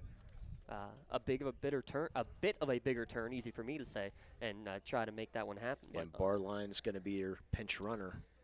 Actually, excuse me, it's going to be your courtesy runner. Yeah, it was Paul Mary earlier, right? But he's now in the game, so he cannot courtesy run anymore.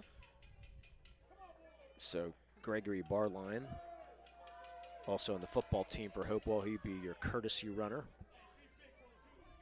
I'll make sure just on this roster too to make sure. Yep. So we got Stahl at third, Barline at first, and here comes Chris Mullins, who's 0 for 2 in the day. Grounded into a double play and also grounded out to third. Takes the first pitch up high, ball 1. Yeah, a couple of ground outs to the third baseman. Hopewell's already stranded at 4 today through the first 4.5 innings. Tell you what, Voss 4 playing 2/3. Playing pretty deep over there too. The last ground ball was a slow roller. That was a bang play at first. That would get a run in. That pitch stays up high, ball 2. Yeah, surprised how far JC is playing back, but teams know each other. You know they've done plenty of scouting. They have them there for a reason.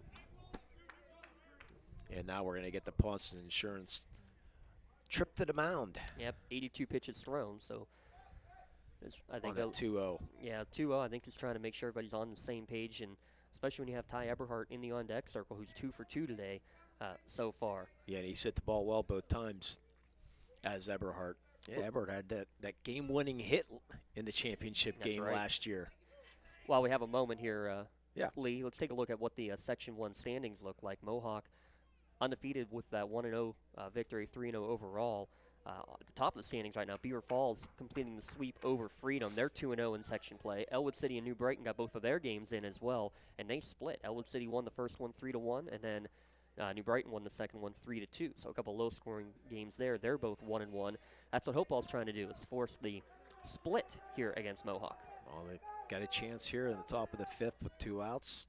Runners in the corners. 2-0 pitch to Mullins, strike. Yeah, good comeback. Throw your best pitch, fire it in there. Try to get yourself back even in the count. Again, Stahl is at third and Barline's at first. Mullins 2 ribbies on the year, looking to cash in. 2 outs here in the top of the 5th. Here comes the 2-1. Foul tips that into the glove, strike 2.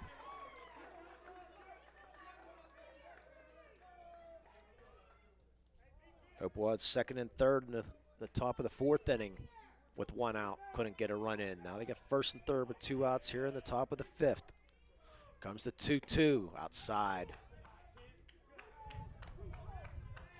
The count runs full, so again, you're going to have Barline off and running with the pitch, but you're going to still hold him because you have the possibility of pickoff plays. You have a third to first play potentially. The payoff pitch to Mullins. That's line drive, center field. Staff goes back a few steps and will make the catch, and Mohawk gets out of trouble again. No runs, 2 hits, no errors, and another 2 men left at the end of 4.5. It's 2-1 Mohawk. You're watching and listening to high school baseball here on lcsportsnet.com, powered by LCAP. In workers' compensation, my clients are oftentimes not receiving their wage loss. They're not receiving their medical expenses. LGKG, they come to us so that we can put them in a position to pay their bills. If we're keeping our promises, our clients are getting the justice they deserve. When a team needs to discuss their next move in a big game, coach calls a timeout. When you need to discuss your next move after your latest life endeavor, let Ponce's Insurance be your coach. At Ponce's Insurance, how we serve you is as important as the insurance we provide. Protecting those you love, the business you built, and the things you've earned. That's our job.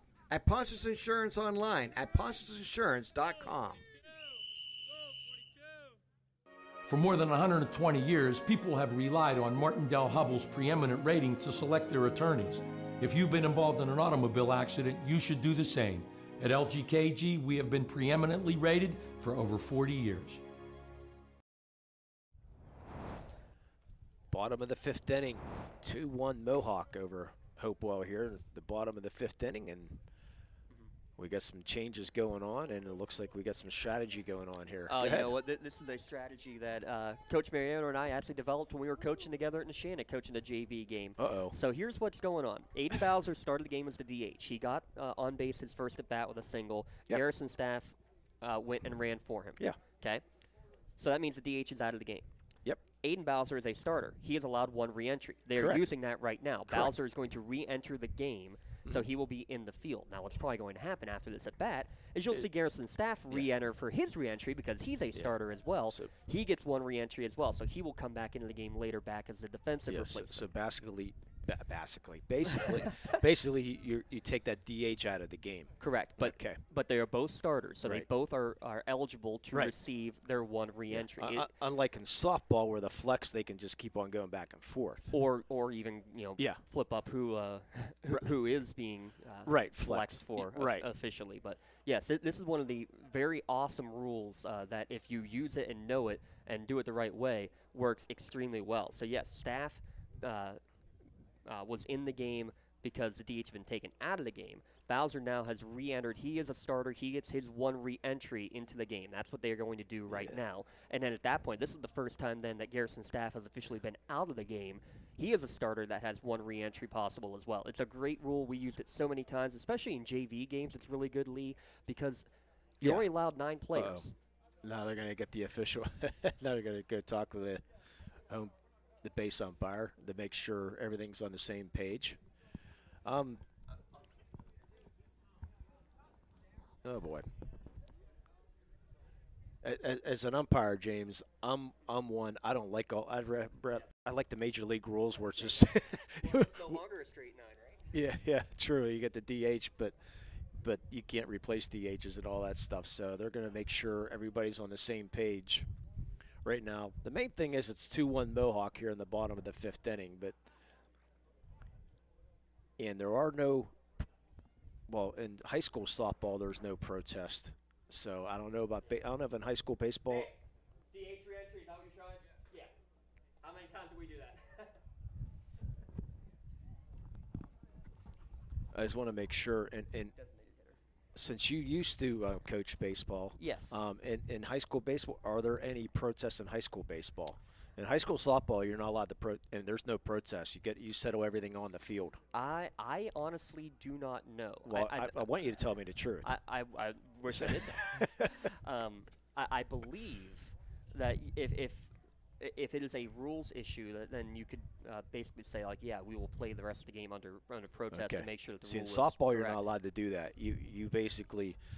During our pregame, we always tell the games we'll go to a rule book if we have to, and here comes a rule book out right now, possibly. Yep, here comes the rule book, and they are going to bring the rule book out if the official, and this is what you do. I mean, this is why you talk about it. And well, Nick Mariano's father was an umpire and still is an umpire for many years. Yeah. Mariano's father is so.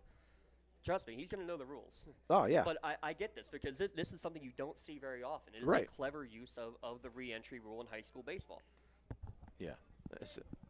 It's a very clever rule, and it's being used the correct way as well. And that's one of the things in coaching with Coach Mariano for a couple of years. It was that he's a stickler on the rules. Period. Yeah. JV games, you're not allowed an EH. Almost every school did it because they want to get the players the extra at bat, but it's not technically allowed. So he refused to do it. So Aiden Bowser will step in and take a first pitch strike. But you know what? I would say the same thing. If I hadn't coached with Coach Mariano, I would have had no idea whether that was true or not. We use that rule so many times because it is such an effective way to get players into the game. Right.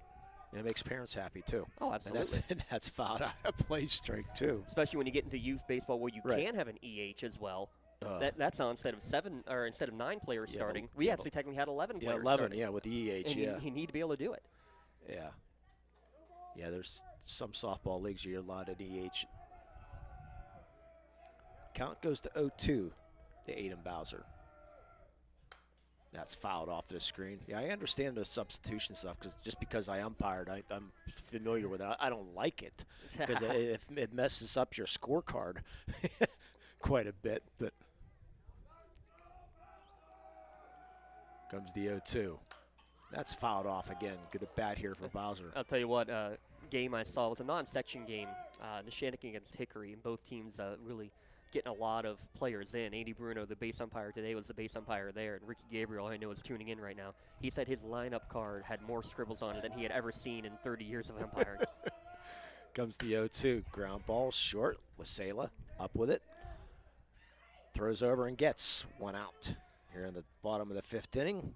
Now, good at bat from Bowser. He sees 5 pitches, all strikes, and grounds it out. And I'll tell you what, I mean, I trust Anthony Lasela a lot more than I would trust myself, but he let it get back. He took his time, didn't he? He took his time, let it get onto the dirt, and you never know what kind of first bounce you're going to get, but when you got a cannon like that, you can afford to do so. Right. Jacob Werner will step in. He's 0 for 0 in the day, sacrificed in the bottom of the 3rd inning, swings and misses, and that was a big sacrifice because they moved the runner in the scoring position, came around the score.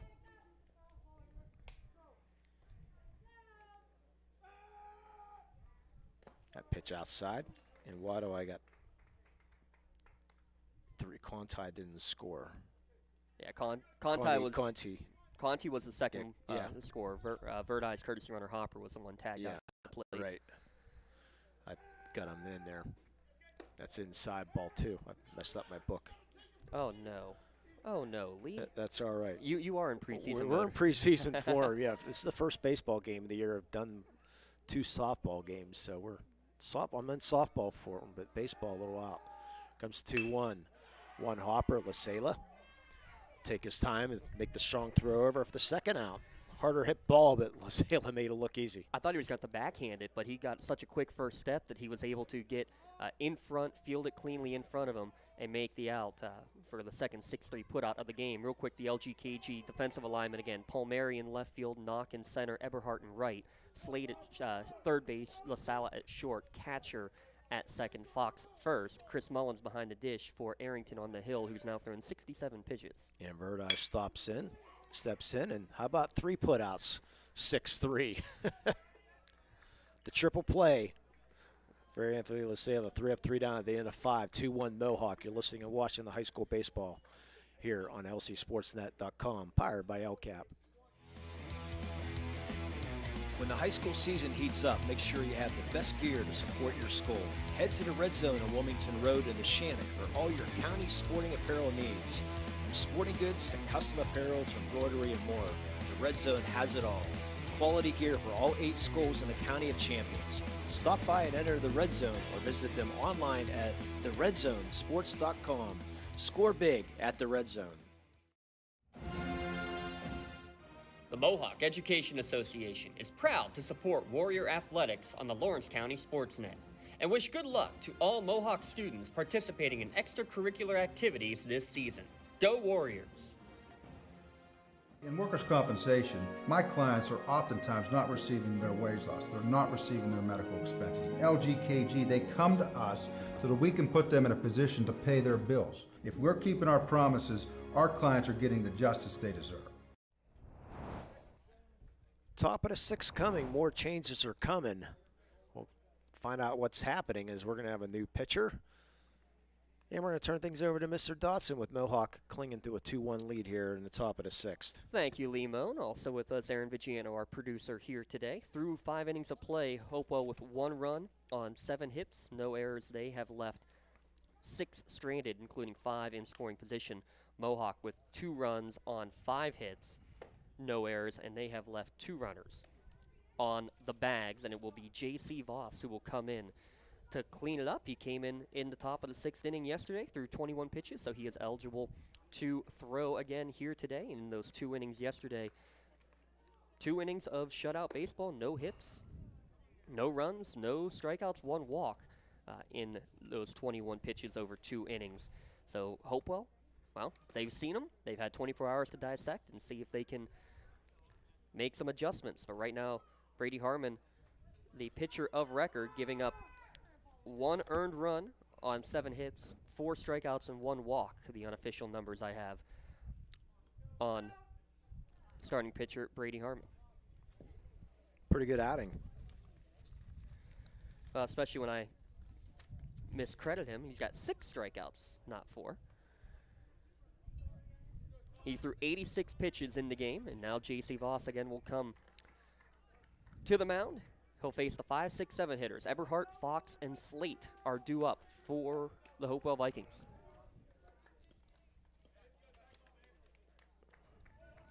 Eberhardt, 2 for 2. Has the only run of the game for Hopewell as he singled, and they small balled their way around the bases. Called strike 1 here on the outside corner. Wild pitch got him to second. He stole third and then scored on a sacrifice fly. This one swinging and lifts it foul. 0-2 the count. Eberhardt, a .328 hitter last year with 10 ribbies.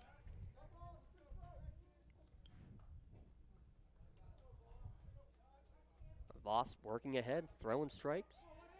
The 0-2 misses outside.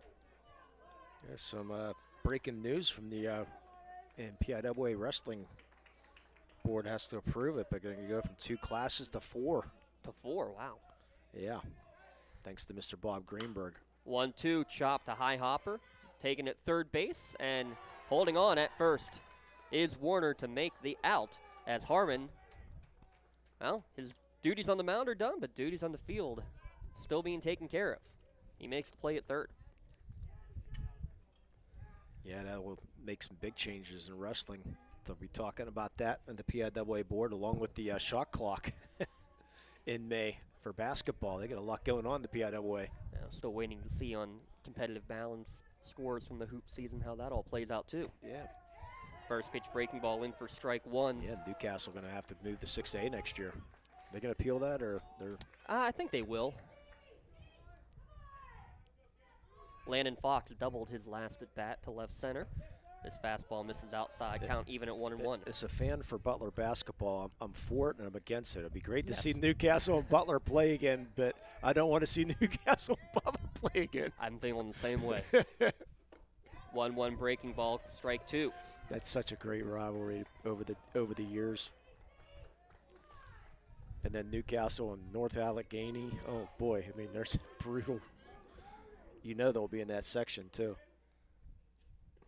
Good breaking ball in the dirt. Good block by Verdi behind the dish, but a better hold by Landon Fox. Counts now even at 2-2, 1 down here in the top of the 6th inning.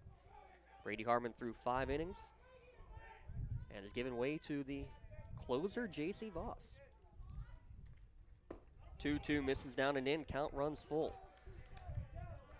So he's allowed to pitch as much as he wants to, correct? Yes. Since he threw that under 25 yesterday. A lot going on here today with the Mohawk campus. Called strike 3 right down Broadway. 2 up, 2 down. First strikeout in the last 2 days for J.C. Voss. Yeah, they have the looks like a middle school track meet going on. Elwood City and Mohawk, and I believe Laurel was the 3rd school involved. And softball going on here today on the campus. Steven Slate now to the plate. Breaking ball misses inside. Had the sac fly for the only RBI of the game. 0 for 1 officially in the books. 1-0 pitch catches Black on the outer half. Count even at 1-1. Yeah, wind really starting to pick up. We had sun out for a minute as we were getting ready between innings. A minute. That's about all it was. Strike 2, and the hat flies off. Get to see the mop on the top of J.C. Voss's head. And I know that's a Limon approved mullet right there. Oh, you better believe it. I'll tell you what, wait till you come out and do a union game with us. There's plenty on that roster too. Looking forward to it. 1 ball, 2 strikes. Voss delivers. Swung on and missed. Ball tailed in.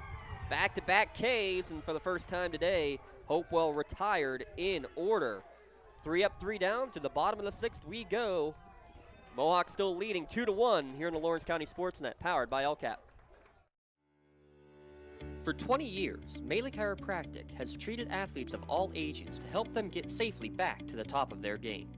Melee Chiropractic has 3 full-time doctors in their office, and all 3 are former area athletes who have had to battle injuries throughout their careers. They want to help you get safely back on your feet. But more importantly, help stop the injuries before they happen. Prehab before you rehab. Attention all high school student athletes. During your sports season, a $25 visit to the Melee Chiropractic office includes an adjustment and/or all therapies necessary. From the athletes of tomorrow to the weekend warriors and everything in between, let Melee Chiropractic keep you in the game. Bottom of the 6th coming your way. Mohawk will have 2, 3, 4 hitters due up. Conti, Vance, and Rona. Limo, it's been a fun battle today.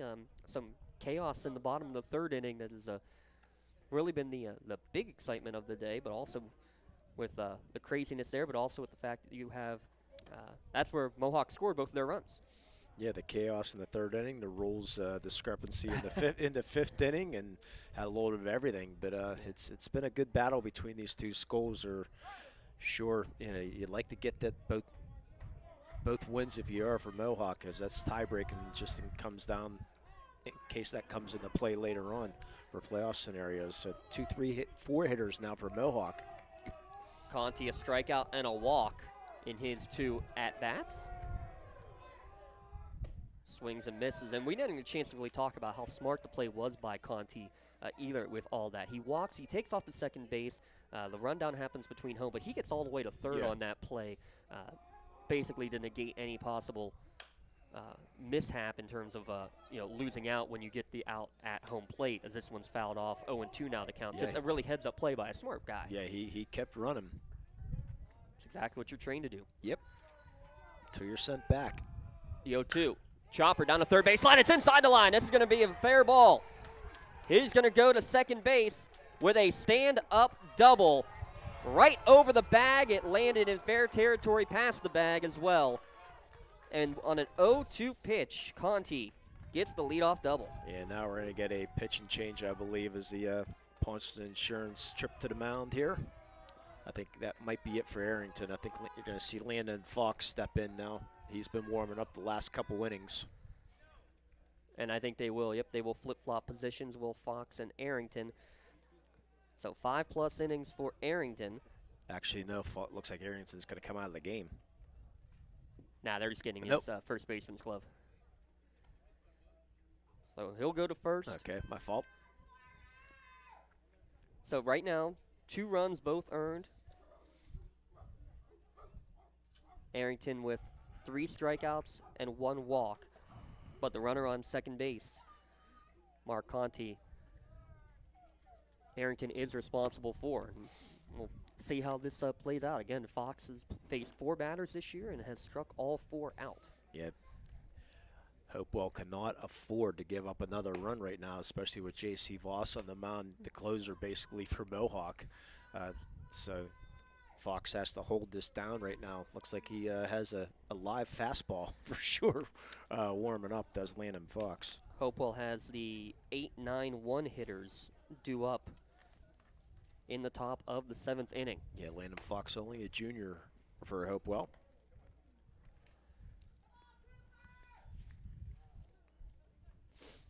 Have a moment here, let's take a look at some of the other scores that were going around Lawrence County in this week's series. Our Crane Room out-of-town scoreboard. Absolutely. Riverside getting a sweep over Neshannock 5-2 and then 4-0 at home. Shenango defeated Aliquippa 10-0 on Monday. They were rained out yesterday. Should be playing game 2 today. Laurel played a doubleheader against Summit Academy, 20-0 and 18-0 in their victories. Union against Avella, they won 9-0 on the road and then 16-1 at home. About 3 hits allowed in those 2 games for the Union Scotties. Newcastle gets a walk-off hit batsman, a 7-6 victory over Ambridge in their game. And up in District 10, Wilmington a 6-1 victor over West Middlesex. Yeah, head down Wilmington Road. Plenty of room at the Crane Room. Stop by or before or after the game. Visit them online, www.craneroom.com. This Q-Sauce swing sounds really good right now. Yes, they do. So now 3-hitter Cooper Vance up, the Eastern Michigan commit. The question is, do you see your 3-hitter potentially try to bunt a runner over to third base? No, I think you're just hitting right field as much as you can right now. He looks like he might square around, but he doesn't. First pitch misses downstairs for ball 1. Yeah, but Vance, you're doing anything and everything you can to hit this ball to the right side right now. Whatever you can to get Conti from second to third. But he is 2 for 2 in the day. Both those hits going to left field. Breaking ball catches the inner half, count even at 1-1. And we have to have our player of the game later on here. That we do. We're going to have some tough choices to make here. Player of the game, and we have to do our Melee Chiropractic play of the game too? We do. Okay. The shirt's sitting in the car, but yes, we do. That's all right. This one chopped fouled on the third baseline. That's into the Hopewell dugout. And a good backhanded stop by the scorekeeper there. No, actually, stop by his leg. Hey, he, as an infielder, you're taught you just knock the ball down, Lee. Yeah. He did his job. Yeah, he did. 1-2 to count. And kept the book in hand too. Fox checks and delivers. This one good job to the right side. He does the job coming on his catcher. Throw to first base in time. And you couldn't have scripted that really any better. Yeah, that breaking pitch heading towards outside, but just flick the wrist, get the bat and the ball, poke it towards the right side, and now the infield's going to have to come in for Hopewell right now. So it's a ground out in the book, but a pseudo-sacrifice. Gets Conti to third base and Jay Rona to the plate. Infield has to come up. Mohawk with the 2-1 lead. 1 down, bottom of the 6th inning. Rona, you're just trying to get anything out towards the outfield. I think they're going to get, I wonder if they were going to consider, do you put one of these guys on base to get force outs? But yeah, you got Voss coming up next, though. I think if you do, you'd have to walk both. First pitch misses outside for ball 1. Catcher setting up outside. There was Mullins. Yeah, but if you put too many runners on, then you're right.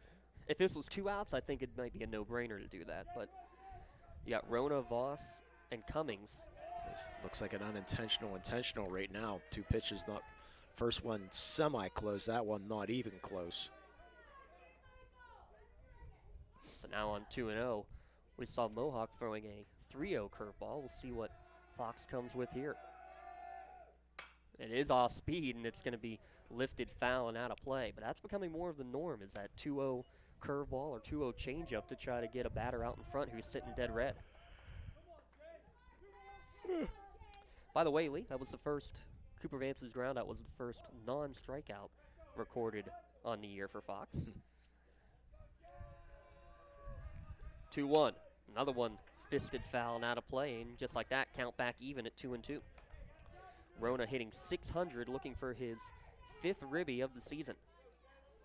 And his first hit of the day. Ground out and a line out in his 2 plate appearances. Had a team-high batting average last year. Watches this one miss upstairs. Count runs full with Conti standing at third base. 1 away, in the bottom of the 6th.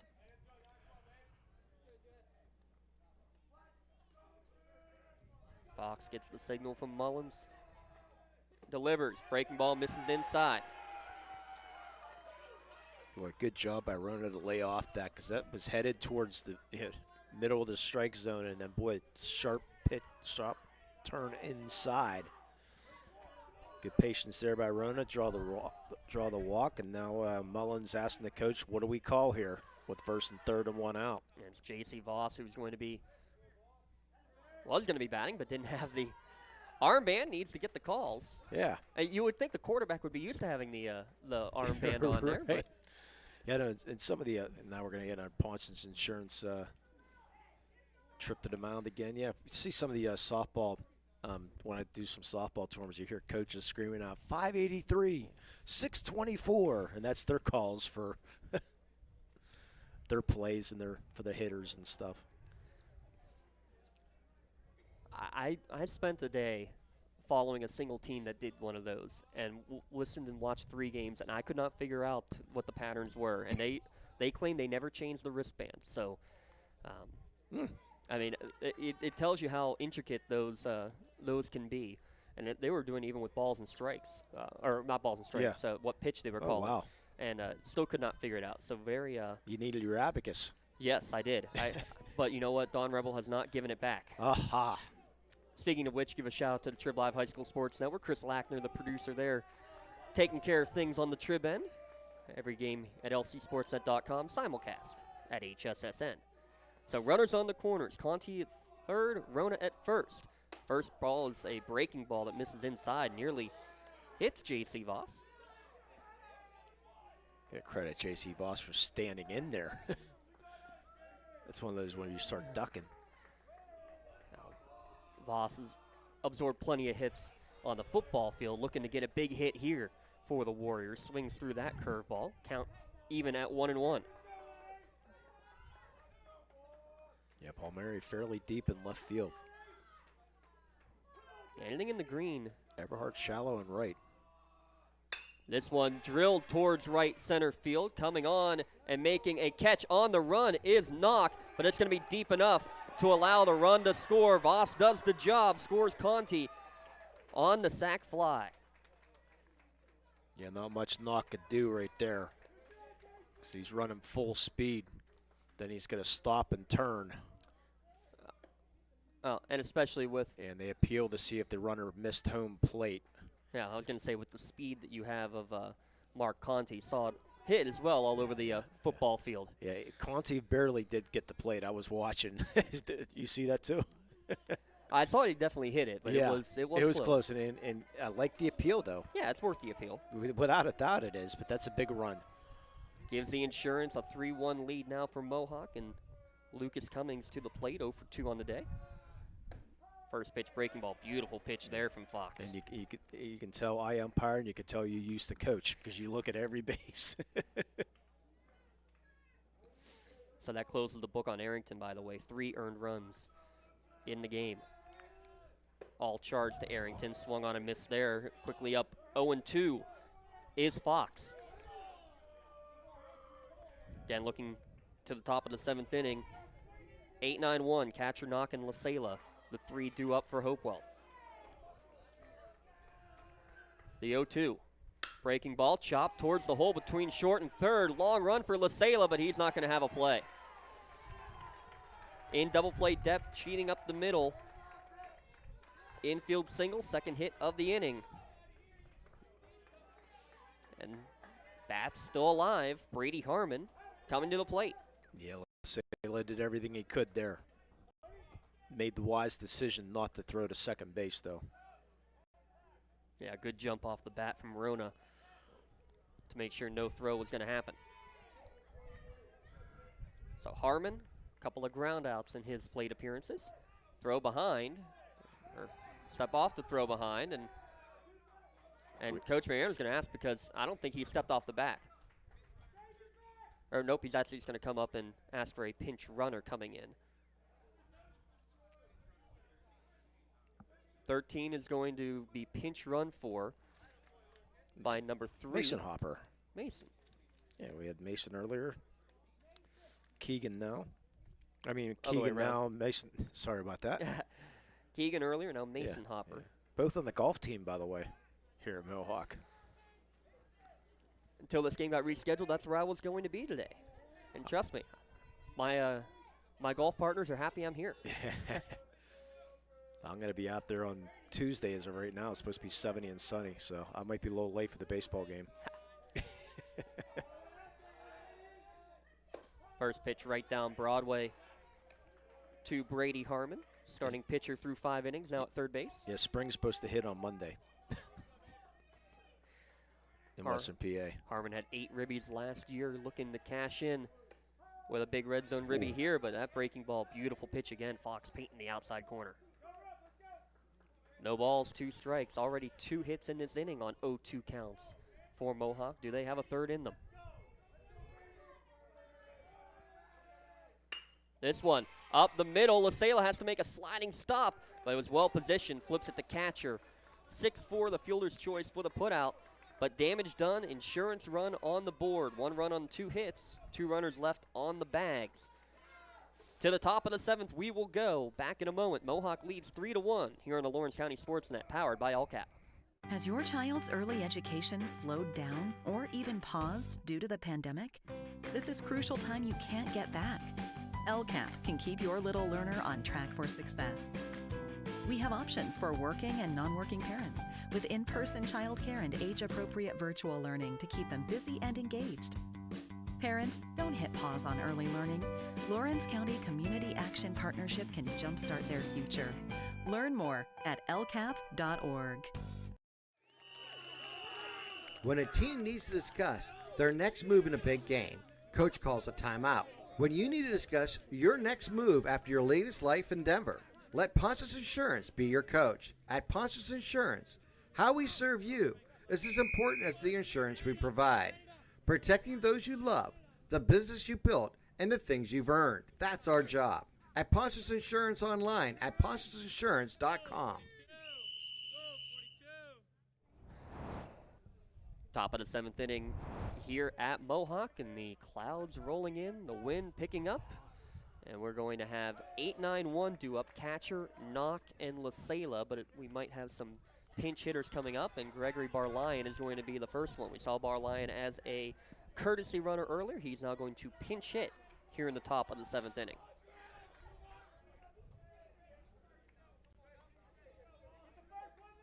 Kenzie says it might miss us. I'm hopeful. Voss on in relief, trying to close it out for the 2nd straight day. Got the insurance RBI and gets a first pitch strike into Barlion.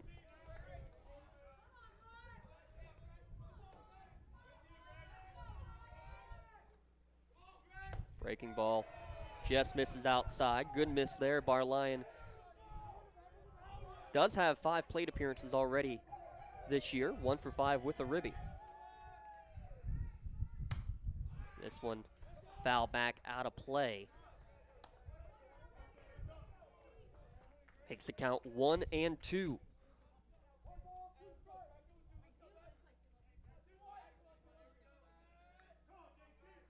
Voss delivers. Another breaking ball. Checking his swing there was Barlion. And Lee, check for me real quick if that is number 2 back in center field when you get a second. I'm assuming that's Staff, but we will make sure. He's got a lot of dirt, so I'm assuming that's Staff. As soon as he moves his hand. Yep, that's Staff back out there. 2-2 pitch, swung and driven towards right field, and it's going to fall into the muck in front of Cummings for a leadoff single. So Barlion, the pinch hit single to get things underway and bring the tying run to the plate. Marshall Knock will bat for himself in the 9-hole. The reason I wanted to ask about Staff was that was because the re-entry. The DH re-entry. Yeah. That Staff was a starter, and that's his official re-entry. So no more DH. And no more Bowser now, as he has been re-entered and left the game again. Breaking ball misses outside for ball 1. Marshall Knock an infield single and a strikeout in his 2 at-bats today.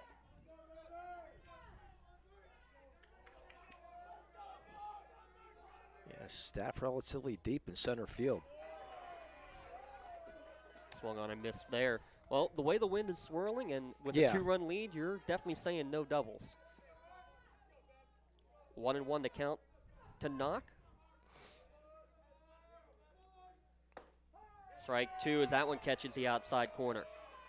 286 hitter on the year is Marshall Knock.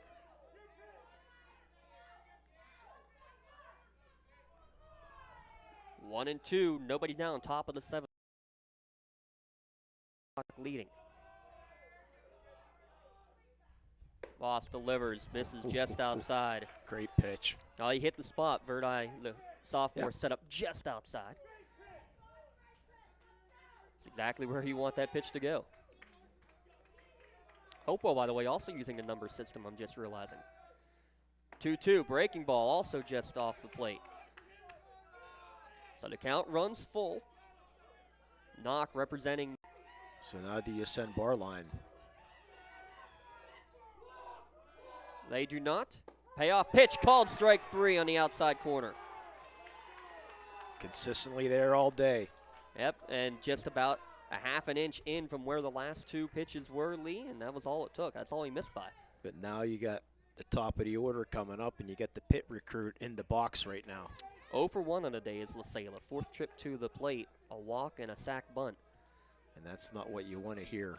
Because chances are pretty good that he gets something done here if it takes the first pitch up high. 343 hitter a year ago.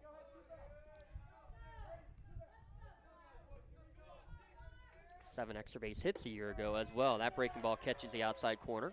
Count even at 1-1. Yeah, Mackenzie's going to get dinner from the Craner and Wright for doing that. She deserves to get dinner. Coach Mariano, when you're listening back to this, and I know you will be. This one misses downstairs. I don't think she'll be getting IPAs, though. I hope not. Yeah. Never mind. Hey. She said the right thing, folks. She said what? Yeah. 2-1 to count to LaSala. Fastball driven back up the middle. Staff sat under it and then has to let it bounce in front of him. It was going to be a bang-bang play to try to come and catch it in the air. And now the tying run's on base. Boy, from back here it looked like he had a chance at it. Now we're going to get the pinch runner. Yeah, I thought about whether they would do that beforehand, but now you will get the I'd say it's going to be the re-entry of Dylan Catcher. Dylan Catcher coming back in. Yeah, that's one of those, do I go for it, do I not? Because if you don't, ball gets behind you, then you get possibly a run coming in. And you know what? If that's if it's a one-run game right now, you have the mindset that maybe you have to go for that. But the fact that you have a 2-run advantage and the last bat, if there's any question whether you can get to it or not, that's the right play to make. And our Ponce's insurance trip to the mound. Yeah, I mean, from back here, it looked like he had a chance at it, but we're back here. So, oh, Lee, I thought we were going to be able to have a replica of 14 years ago diving catch there for a minute in center field. And I would have said, no way he caught that. That's about what he said 14 years ago. Mohawk fans, maybe mute your computer for a couple of minutes. But back in the day, we had a game here, and Lee was broadcasting the game with our friend Mark Shaws, and it was Neshannock Mohawk. What a great rivalry it was all 4 years that I got to play in that rivalry, and ended up making a catch that Lee still claims I did not make, though he doesn't remember it now. But yeah, on the air he said, wow, how did he come up with it? Cooper Stalo looking to try to come up with a big hit to get one, maybe two to score. Stalo on the first pitch fouls it down the first baseline and out of play towards the golf cart. Yeah, Lucas Cummings got stuck in that muck over there and had to going for that ball. And sometimes, Lee, it's not even running for it during the play, but it's the next play when now your cleats are all tied up. Right. Stala 1 for 3 with an infield hit. 9 hits total in the game now for the Vikings. And they've stranded 6. This one misses outside. Count even at 1-1. Yeah, they had their chances in the 4th and the 5th. Yeah, they have left 6 on base, as you mentioned. Arrington in the on-deck circle, 2 for 3. Yeah, not what you want for Mohawk right now. Now first have to deal with... need a double play right now. Yeah, have to deal with Stala first. And Voss trying to get a sign from the dugout here. Making sure everybody's on the same page. Voss checks the runner at second and delivers. His breaking ball fisted back, foul, and out of play. 1-2 the count with 1 down. Top of the 7th inning.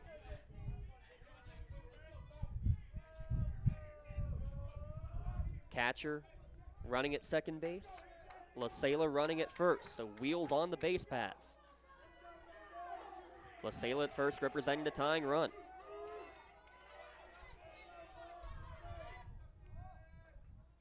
Voss kicks, delivers, foul down the first baseline, hits off the fence and stays out of the gook.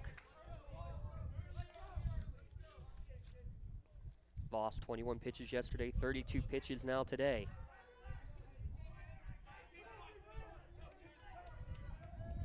One and two to Stala. 11 ribbies a year ago. Looking for his first this year.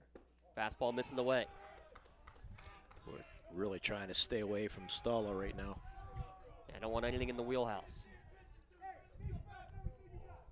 Top 4 players in the lineup, each with multiple home runs a year ago.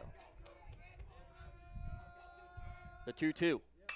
Driven towards right field. Good piece of hitting. It's a base hit. Coming up with it is Cummings. He'll fire in towards the plate, and it's going to go one hop to the catcher, and that's going to be a run scored on the RBI single, and LaSalle was going to make it to third no matter what. Good job by Verdi behind the plate to keep it in front, and just like that, it's a one-run game. Yeah, boy, what a strong throw out there by Lucas Cummings. If Verdi is in front of the plate, possibly we're going to get a Ponce Insurance trip to the mound again. Yeah, I wonder if you might see a pitching change now. Yeah, we are going to get a pitching change. Looks like Cummings might be coming in. But anyway, what a strong throw. I mean, I don't think he's going to get him. I mean, Verdi, you can't block the plate. That's the problem unless you have the ball, and there's no way he's going to get called for obstruction or interference on that play if he's in front of the plate. And we're going to have more altercations if that happens again. So, yeah, Verdi doing the right thing, coming out. But a good piece of hitting, like you said. Now we got a 3-2 ball game. He's the tying run at third and the go-ahead run at first. You said you saw the strong arm from Cummings in right field. He's now going to get to show it off from the mound, as he will be the one to come in and pitch. Yeah, it was a heck of a throw. So Voss, 1 1/3 innings pitched. Gave up 3 hits all in this inning. Currently 1 run. And now let's see how the Mohawk defense is going to play with first and third. Do you play double play depth? Do you play everybody in? We'll see what Coach Mariano decides to do. Well, might choose to go corners in. You got to keep the middle of the infield back for sure. Can't go full everybody up. And also, it's a big difference, too, with Mohawk having the last at-bat still coming up. If they need them, coming up will be the 8-9-1 hitters, and that'll be Staff, Werner, and Verdi. Whichever you're a Mohawk fan, you don't want to see him. Right now with 1 down in the bottom of the 7th inning. And the 3-4-5 hitters coming up for Hopewell. This is going to be a major ask coming up. And Lucas Arrington getting ready to step in. Having a talk with the home plate umpire. And Lucas Cummings is first. And see who went out the right field here.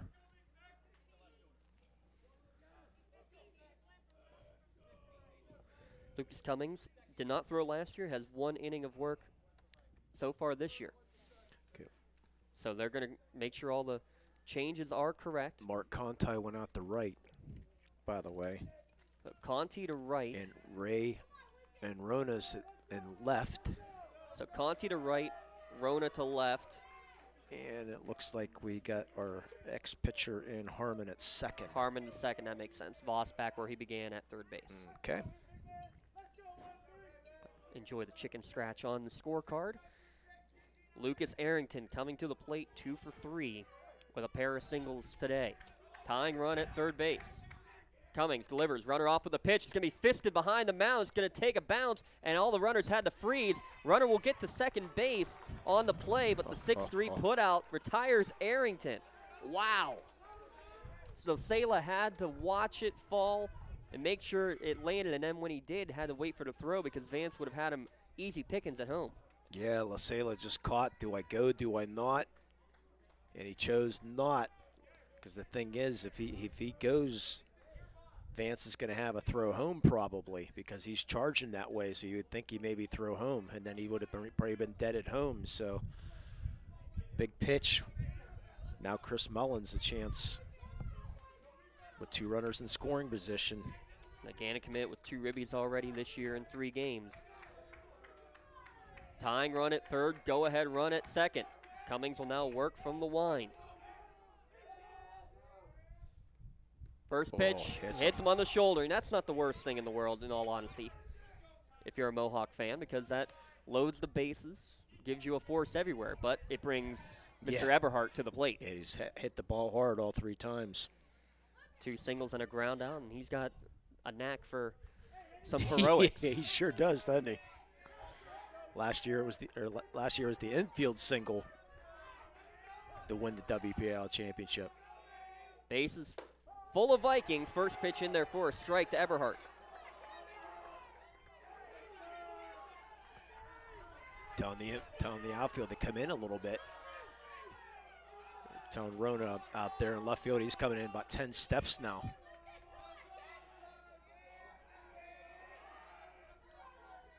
Oh, 1 coming. Misses upstairs. Lucas Cummings, the senior, did not throw an inning last year. Boy, if Eberhardt gets a hold of one over Rona, of course, that's opposite field, though. The 1-1, swung on and missed. Staying outside, good pitch. Fastball tailing away there from Eberhardt. 1 ball, 2 strikes. Vikings down to their final strike. LaSala, the tying run at third. Stalla, the go-ahead at second. Mullins running for himself at first. The 1-2 from Cummings. Fouled off. Went the same spot, outside corner. Fastball. Now, need to wait for running out of baseballs with the mess in the outfield. Plus all the foul balls are. There have been plenty. Yeah. Base is full of Vikings. 1-2 the count again. The left-handed hitter, Ty Eberhardt, steps into the box. Misses up. 2-2. Cummings wanted that one. And now you've thrown fastball 3 in a row, Lee. Do you switch it up, or do you keep it off the plate? I still looking outside corner if I can. The 2-2. This one more on the inner half, and going back on it is Rona. It's going to go over his head. This is going to score a couple of runs. 1 run in, 2 runs in. Third one trying to make his way around, and he will. A bases clearing double for Ty Eberhardt. They had just brought Rona in a couple of steps, and the wind carried it a little bit more than Rona was able to get to, and now Hopewell with the lead. And Mr. Eberhardt does it again. Yeah, Rona was in probably at least 10 steps, and he looks back to the coaches like, why? But hey, gets caught in that wind. Give Eberhardt credit. He got that outside fastball, and he drove it.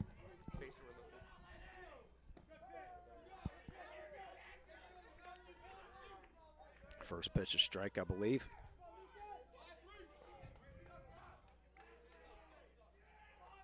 Oh, 1 to count. This one chopped on the left side. It's going to be taken on 2 ups. Actually, a bad bounce over Voss's glove. He actually got a piece of it. And it's going to lead to runners on the corners as Fox will get on base. Tough hop there. I think you got to rule that one an error, though, right? I would say a single. You give him an infield hit? Yeah, I'd give him an infield hit because, like you said, that ball sort of in between Voss and Vance. I'd say an infield single. So that's the 5th hit of the inning. 5th hit of the inning for Hopewell.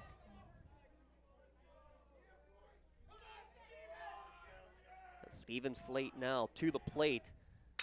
9th batter of the inning for the Vikings. Voss gets this one, fires it across, and gets the speedy Slate at first base to end the inning. But damage done.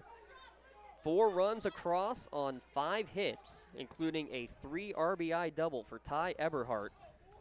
2 runners left on the bags, but Vikings take a 2-run deficit into a 2-run advantage as we head to the bottom of the 7th inning. We'll keep it right here on the Lawrence County SportsNet, powered by LCAP. I'm James Dotson with Lee Moan alongside 9 batters to the inning. A leadoff single for Bar Lyon, a strikeout by Marshall Knock, and then a single from Anthony LaSala put runners on the corners. Cooper Stala gets an RBI single to make it at that point 3-2. Pitching change, they get a ground out and a hit by pitch, so 2 outs, bases loaded, and Ty Eberhardt on a 2-2 count drills one over the left fielder's head for a bases clearing double to make it this 5-3 scoreline. Yeah, Mohawk had everything they wanted right there. You had Voss on the mound, then got a little bit of trouble. You bring in Cummings thinking he's going to be able to close it out, but great job by Eberhardt going left field with overrun his head in left field. So now with a big 2-run lead, let's see if Mohawk has some heroics, but they're going 8-9-1. And it'll be Garrison Staff getting his first plate appearance of the day, though he is a .286 hitter on the year, is Staff. 2 for 7. Wow. Impressive math there, Mr. Thank you. Limon. So Staff. I didn't have the abacus either. No, you didn't. Staff, Werner, and Verdi due up for Mohawk, needing 2 here in the bottom of the 7th inning.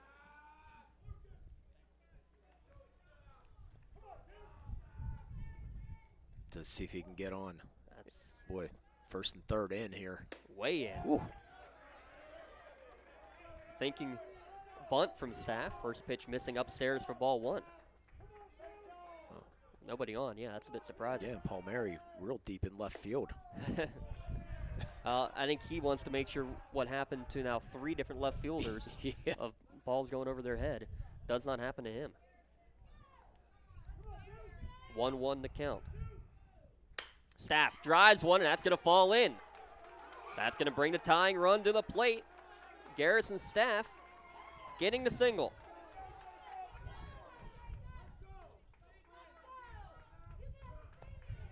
It's been a wild game already, so let's make it keep it going wild here. So Werner already with 1 sack bunt and the ground out. Doubt he'd be sacrificing here. Again, Slate way in again. This one I'm not surprised, though. 9-hitter who's already shown bunt. Want to take it away. Why are you going to be bunting, though, when you're down by 2? First pitch strike. Well, you play your game, Lee. And if the Mohawk game is to bunt, or maybe they think Werner could be a bunt for a hit.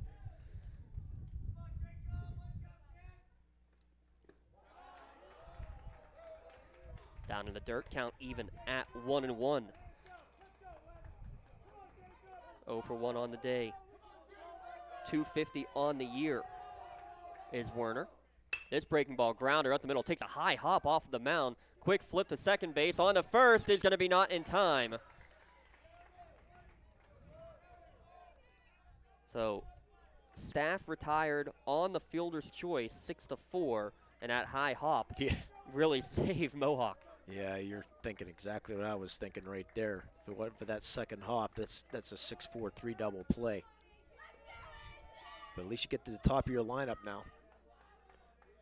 A.J. Verdi, 1 for 3, a double and a pair of groundouts.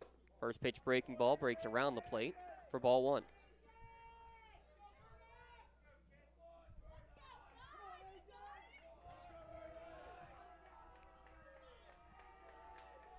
Werner, the runner, at first. This one drilled down the first baseline and out of play. Yeah, one good thing about Mohawk, there's no trees here. He can find all the balls. Of course, a few of them are probably plugged today. Right now, Mohawk hoping that they can lose a ball out beyond the fence where the woods does begin. 1-1, again, fisted foul, and the count now 1-2. Need some more baseballs. Verdi with a team-high 11 ribbies a year ago, but right now he's just looking to find something in play. He represents the tying run at the plate. Fox sets and delivers. Breaking ball stays upstairs. Yeah, that's up. Tough to tell from our angle, but that's upstairs. Yeah, I thought it was upstairs, but it's a tough pitch to take, though. 2-2. Fouls this one off. On the check swing does Verdi. Stays alive. Gives a big sigh of relief and a little chuckle even in the batter's box.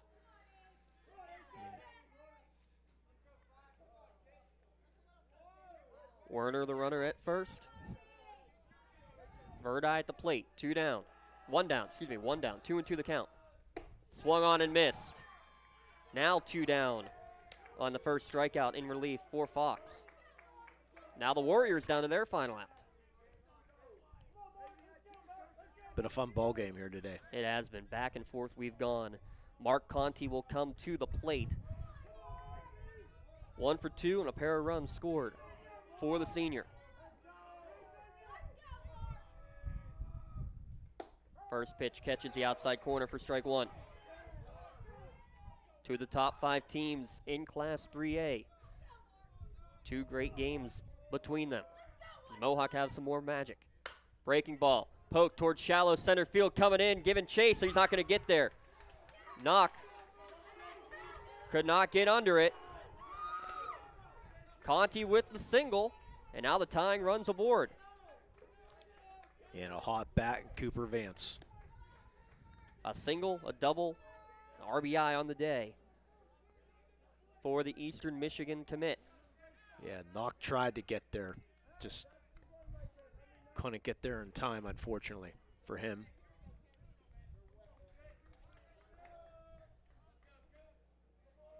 It wasn't hit hard, just placed well.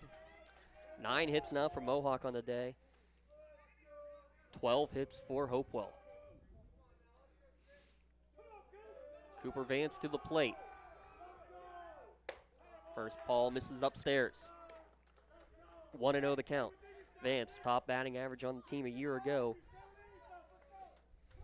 Led the team in runs. He would represent the winning run.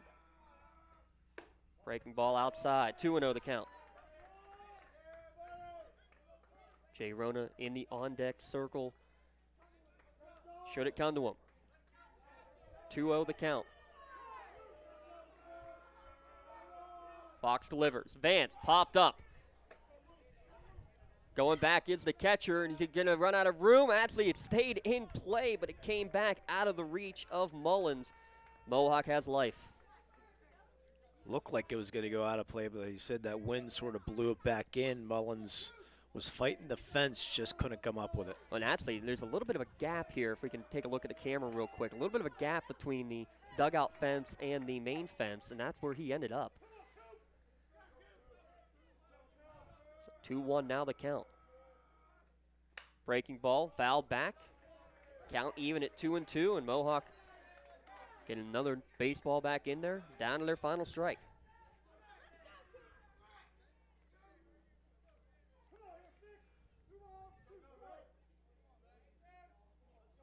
Hopewell, players in the dugout rubbing the hat. 2 balls, 2 strikes, 2 down. 2 on base. Swung on and missed. Strike 3 called. Back-to-back Ks to end the game. Hopewell able to get the split. Final score, Hopewell 5, Mohawk 3. After a 4-3 victory yesterday, a 5-3 victory for Hopewell today. We're going to step aside, and actually coming off the field, looked like a player ended up injured for Hopewell, turning his ankle. Don't want to see that. That was Ty Eberhardt. It was in the celebration. May have turned the ankle. Yeah, coming in while this field hit some of that muck a little bit, unfortunately. So 4 runs in the final inning for Hopewell. They win 5-3. We'll come back, recap it all in the Tri-County Principals postgame show here at the LC SportsNet, powered by LCAP.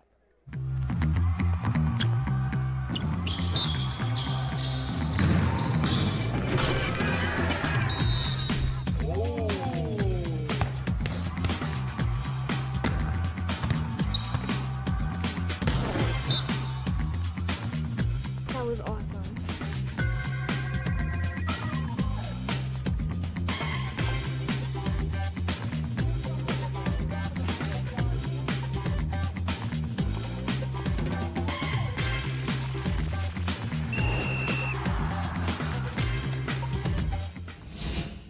Whether you're hosting a big party, it's family dinner night, or you just need a place to go and watch the big game, the Crane Room Grill is the place to be.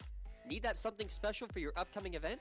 Ask about the CR Brewing Company's custom brewing options to give your big day that personalized touch that your guests will never forget. Visit craneroom.com to see their full menu, or call in your takeout order now at 724-656-1553. The Crane Room Grill and CR Brewing Company, a winning combination. Cold winds blowing, temperatures dropping, and snow is beginning to fall. And then your furnace goes out. LCAP's LIHEAP Crisis Program is here to help.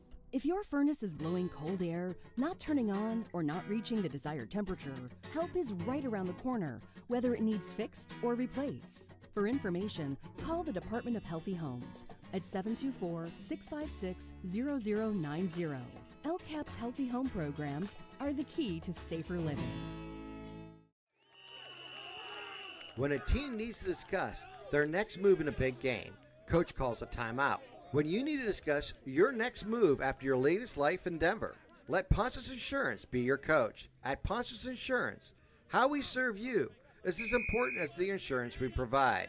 Protecting those you love, the business you built, and the things you've earned. That's our job. At Ponce's Insurance online at poncesinsurance.com.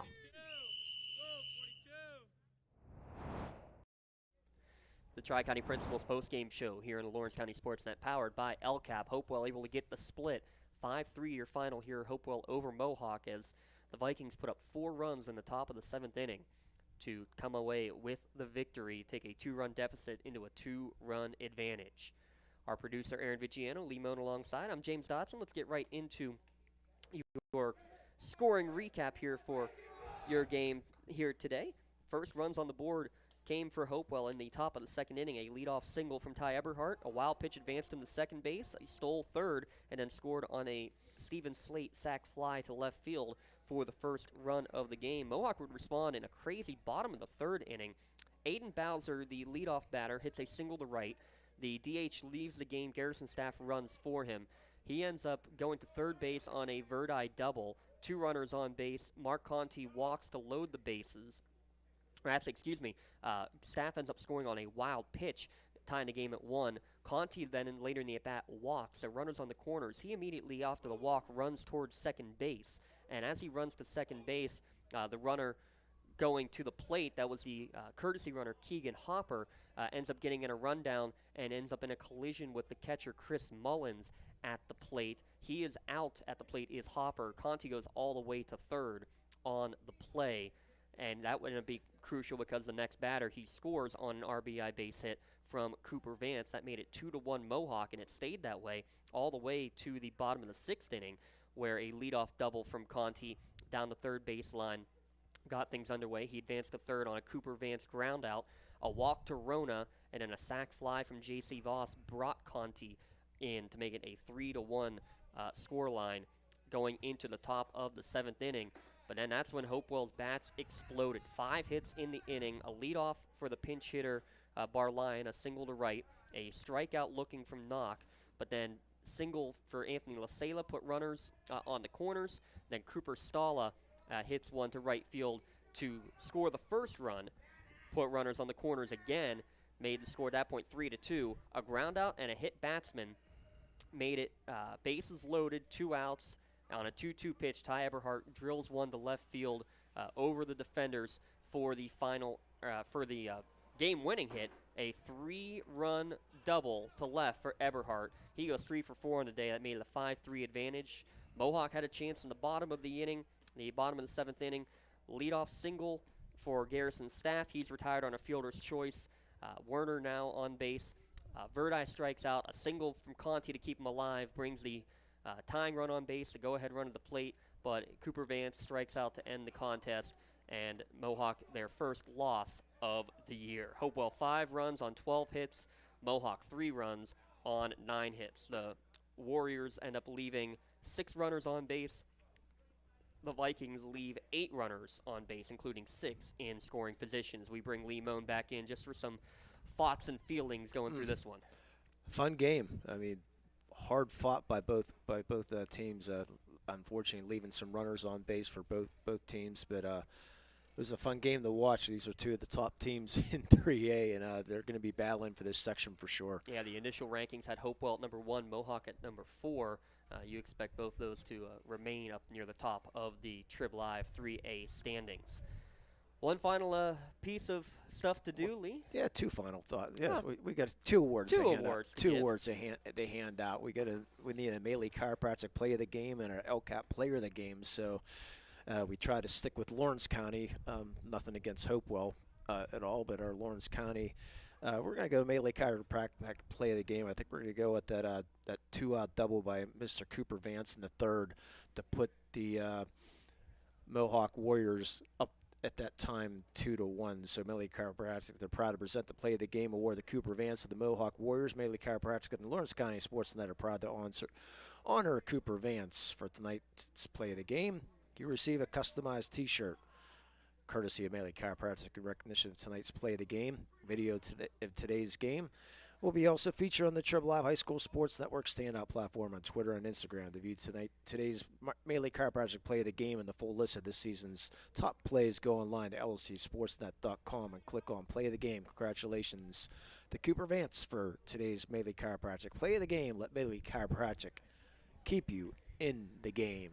Our other award, our LCAP Player of the Game award. And first off, the heads-up play that was made by Conti in that rundown. Yeah. Kid on a walk getting all the way to third base. That was a nominee as well for our Play of the Game, but he's going to be our LCAP Player of the Game award recipient. On base 3 times and a pair of runs scored for Conti. The Lawrence County Community Action Partnership proud to present the Player of the Game award to Mark Conti of Mohawk. LCAP and LC Sportsnet proud to honor Mark for today's Player of the Game award, and he will receive a customized T-shirt as well, courtesy of the Red Zone. In recognition of being named today's Player of the Game, you can see the full list at lcsportsnet.com for all the Players of the Year. Congratulations, Mark Conti, today's LCAP Player of the Game. Well, LCAP changing lives. That's an extensive list you got going on that website, huh? It's with those Player of the Games and Play of the Games, huh? Well, Looking to get the 100? We're pretty darn close. I think we're in the upper 80s at this point. How about that? I wish it'd be the upper 80s now. Well, you're not wrong on that. The mid-50s as we finish this game up. 2 hours and 18 minutes unofficially on the time of the game. And we beat the rain. That we did. So we're going to wrap it up and make sure we can get all of our gear taken care of here and get out of here before the rain does fall. Special thanks again to Coach Mariano, the entire Mohawk crew for getting us all set up, and thanks to our producer Aaron Vigiano for all he does time and time again here at lcsportsnet.com. One final time, your final score, Hopewell, 7th inning magic. They defeat Mohawk 5-3. For the producer Aaron Vigiano, Limo, my broadcast colleague, I'm James Dotson signing off. You've been watching the Lawrence County SportsNet, powered by LCAP and the Triple Live High School Sports Network. Have a great night, everyone.